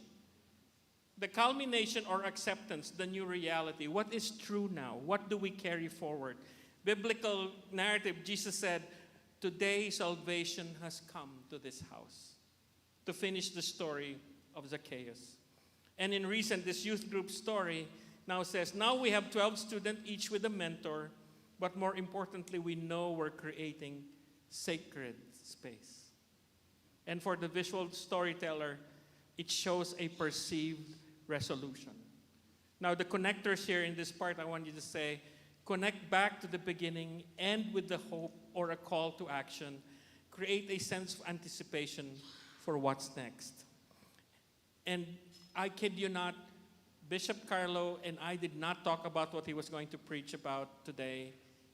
And when I was listening to him talk about the stories that connect, my goosebumps are going up because I'm about to tell you something else that will connect well with what he said. That there might be stories that we are saying, and one arch, like what we were just watching here, you may be witnessing, oh, there's several things going on at the same time. And the reality, friends, is this story arc on the screen, there's probably a dozen of those story arcs going on in your life right now. There's a story between me and my sibling. A story between me and my neighbor that's unfolding. My co-worker, my in-law. Just this community that I have continued to be assigned to that I really do not like to be here. Or I love this community, but now I am being assigned to go to another community, and that time, that arc is now going away. This is why it's valuable for us to hear stories directly from each other. It's important to understand that many people, all of us actually, have different arch stories going on. And sometimes when you meet somebody else in that difficult arch of their life, they may have flipped you with something else before because they're angry, right? Because of that story of the driver or somebody cut you off or something. Where does grace come in our stories? Where can we give grace as much as also be ready to receive them? Now, I have a few more minutes, and I want to finish this with the story of, did Jesus use the ark? What do you think? You clergy types, story writers, preachers. Yeah. Jesus did use the storytelling arch. He was actually very good at it because he used it in a way by which He did not just follow the Western way of storytelling, which is the storytelling arch. He used circles. And sometimes his stories ended with a, you end the story. He did not give the full story. He gave us permission to like, well, now it's on your hands on how to end this story. Because although I love the narrative arc and it's up there, it is not the only way a story is told. There are many ways by which stories are told. Native American folks, oh, I love my dear brother Ray Buckley, who is a storyteller. I can listen to him for 2 hours in front telling his stories. And his stories continue to connect and connect until I find myself really embedded in that story that he's saying. It's not an arch, it's a circle. And even in our communities for immigrants or folks from other countries, like from East Africa or from South Africa or even in Europe, some cultures tell their stories very differently. So what am I saying? What I'm saying is this, friends. We all have stories. And this is what I'd like you to listen and hear me say today. We all have stories. We just have to dig deep and be ready to tell them. And although Hollywood shows this art, all the history tells us how we tell the stories, your story will be told by your own voice and your own process of how you reveal it. You have permission to do that. From a storyteller to other storytellers. Don't copy my storytelling. You don't have to follow that arc. But please dig deep and find your story. Because at the end of the day, each story is very sacred if we believe that each of us is created by God. Then your story is as sacred as my story. I look forward to hearing your stories tonight. Amen.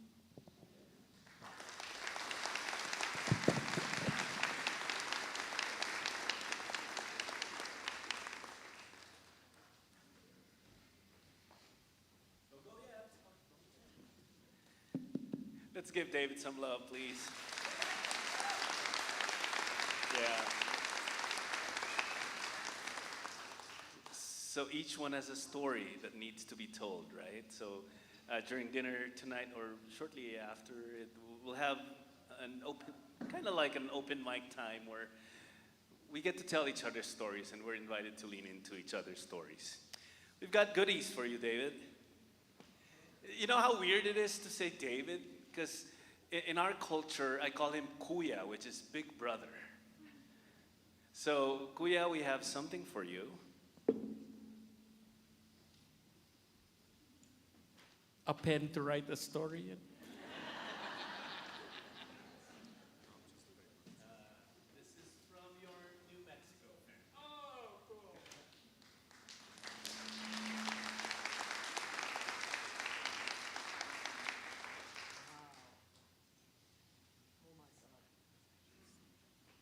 It's a beautiful cross.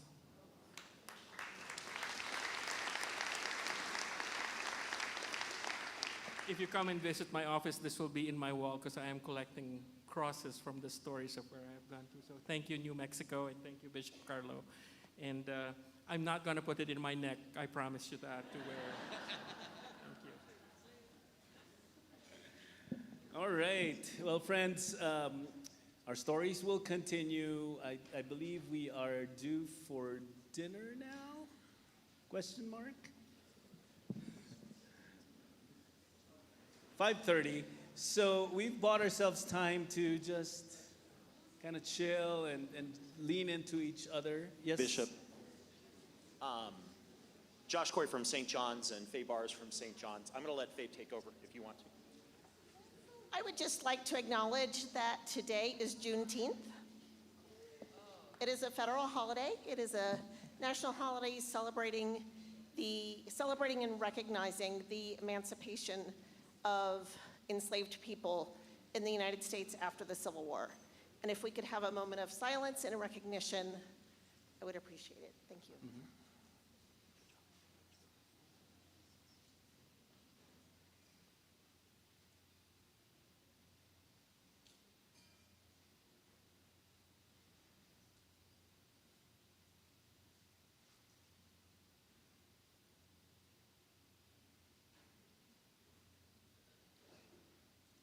God, we thank you for the ways in which you call us to community, and the ways in which we are able to lead not just from podiums, but from seats and from tables.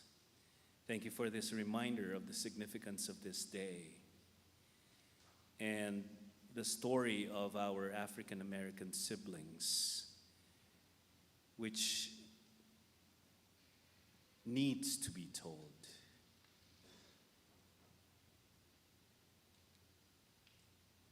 Help us, O God, to move in ways that will honor this story. Forgive us for the ways in which we have co-opted this story to make it about us and not about our siblings. We thank you for this reminder, O God, and we give you thanks for the lives of our African American siblings whom we honor today.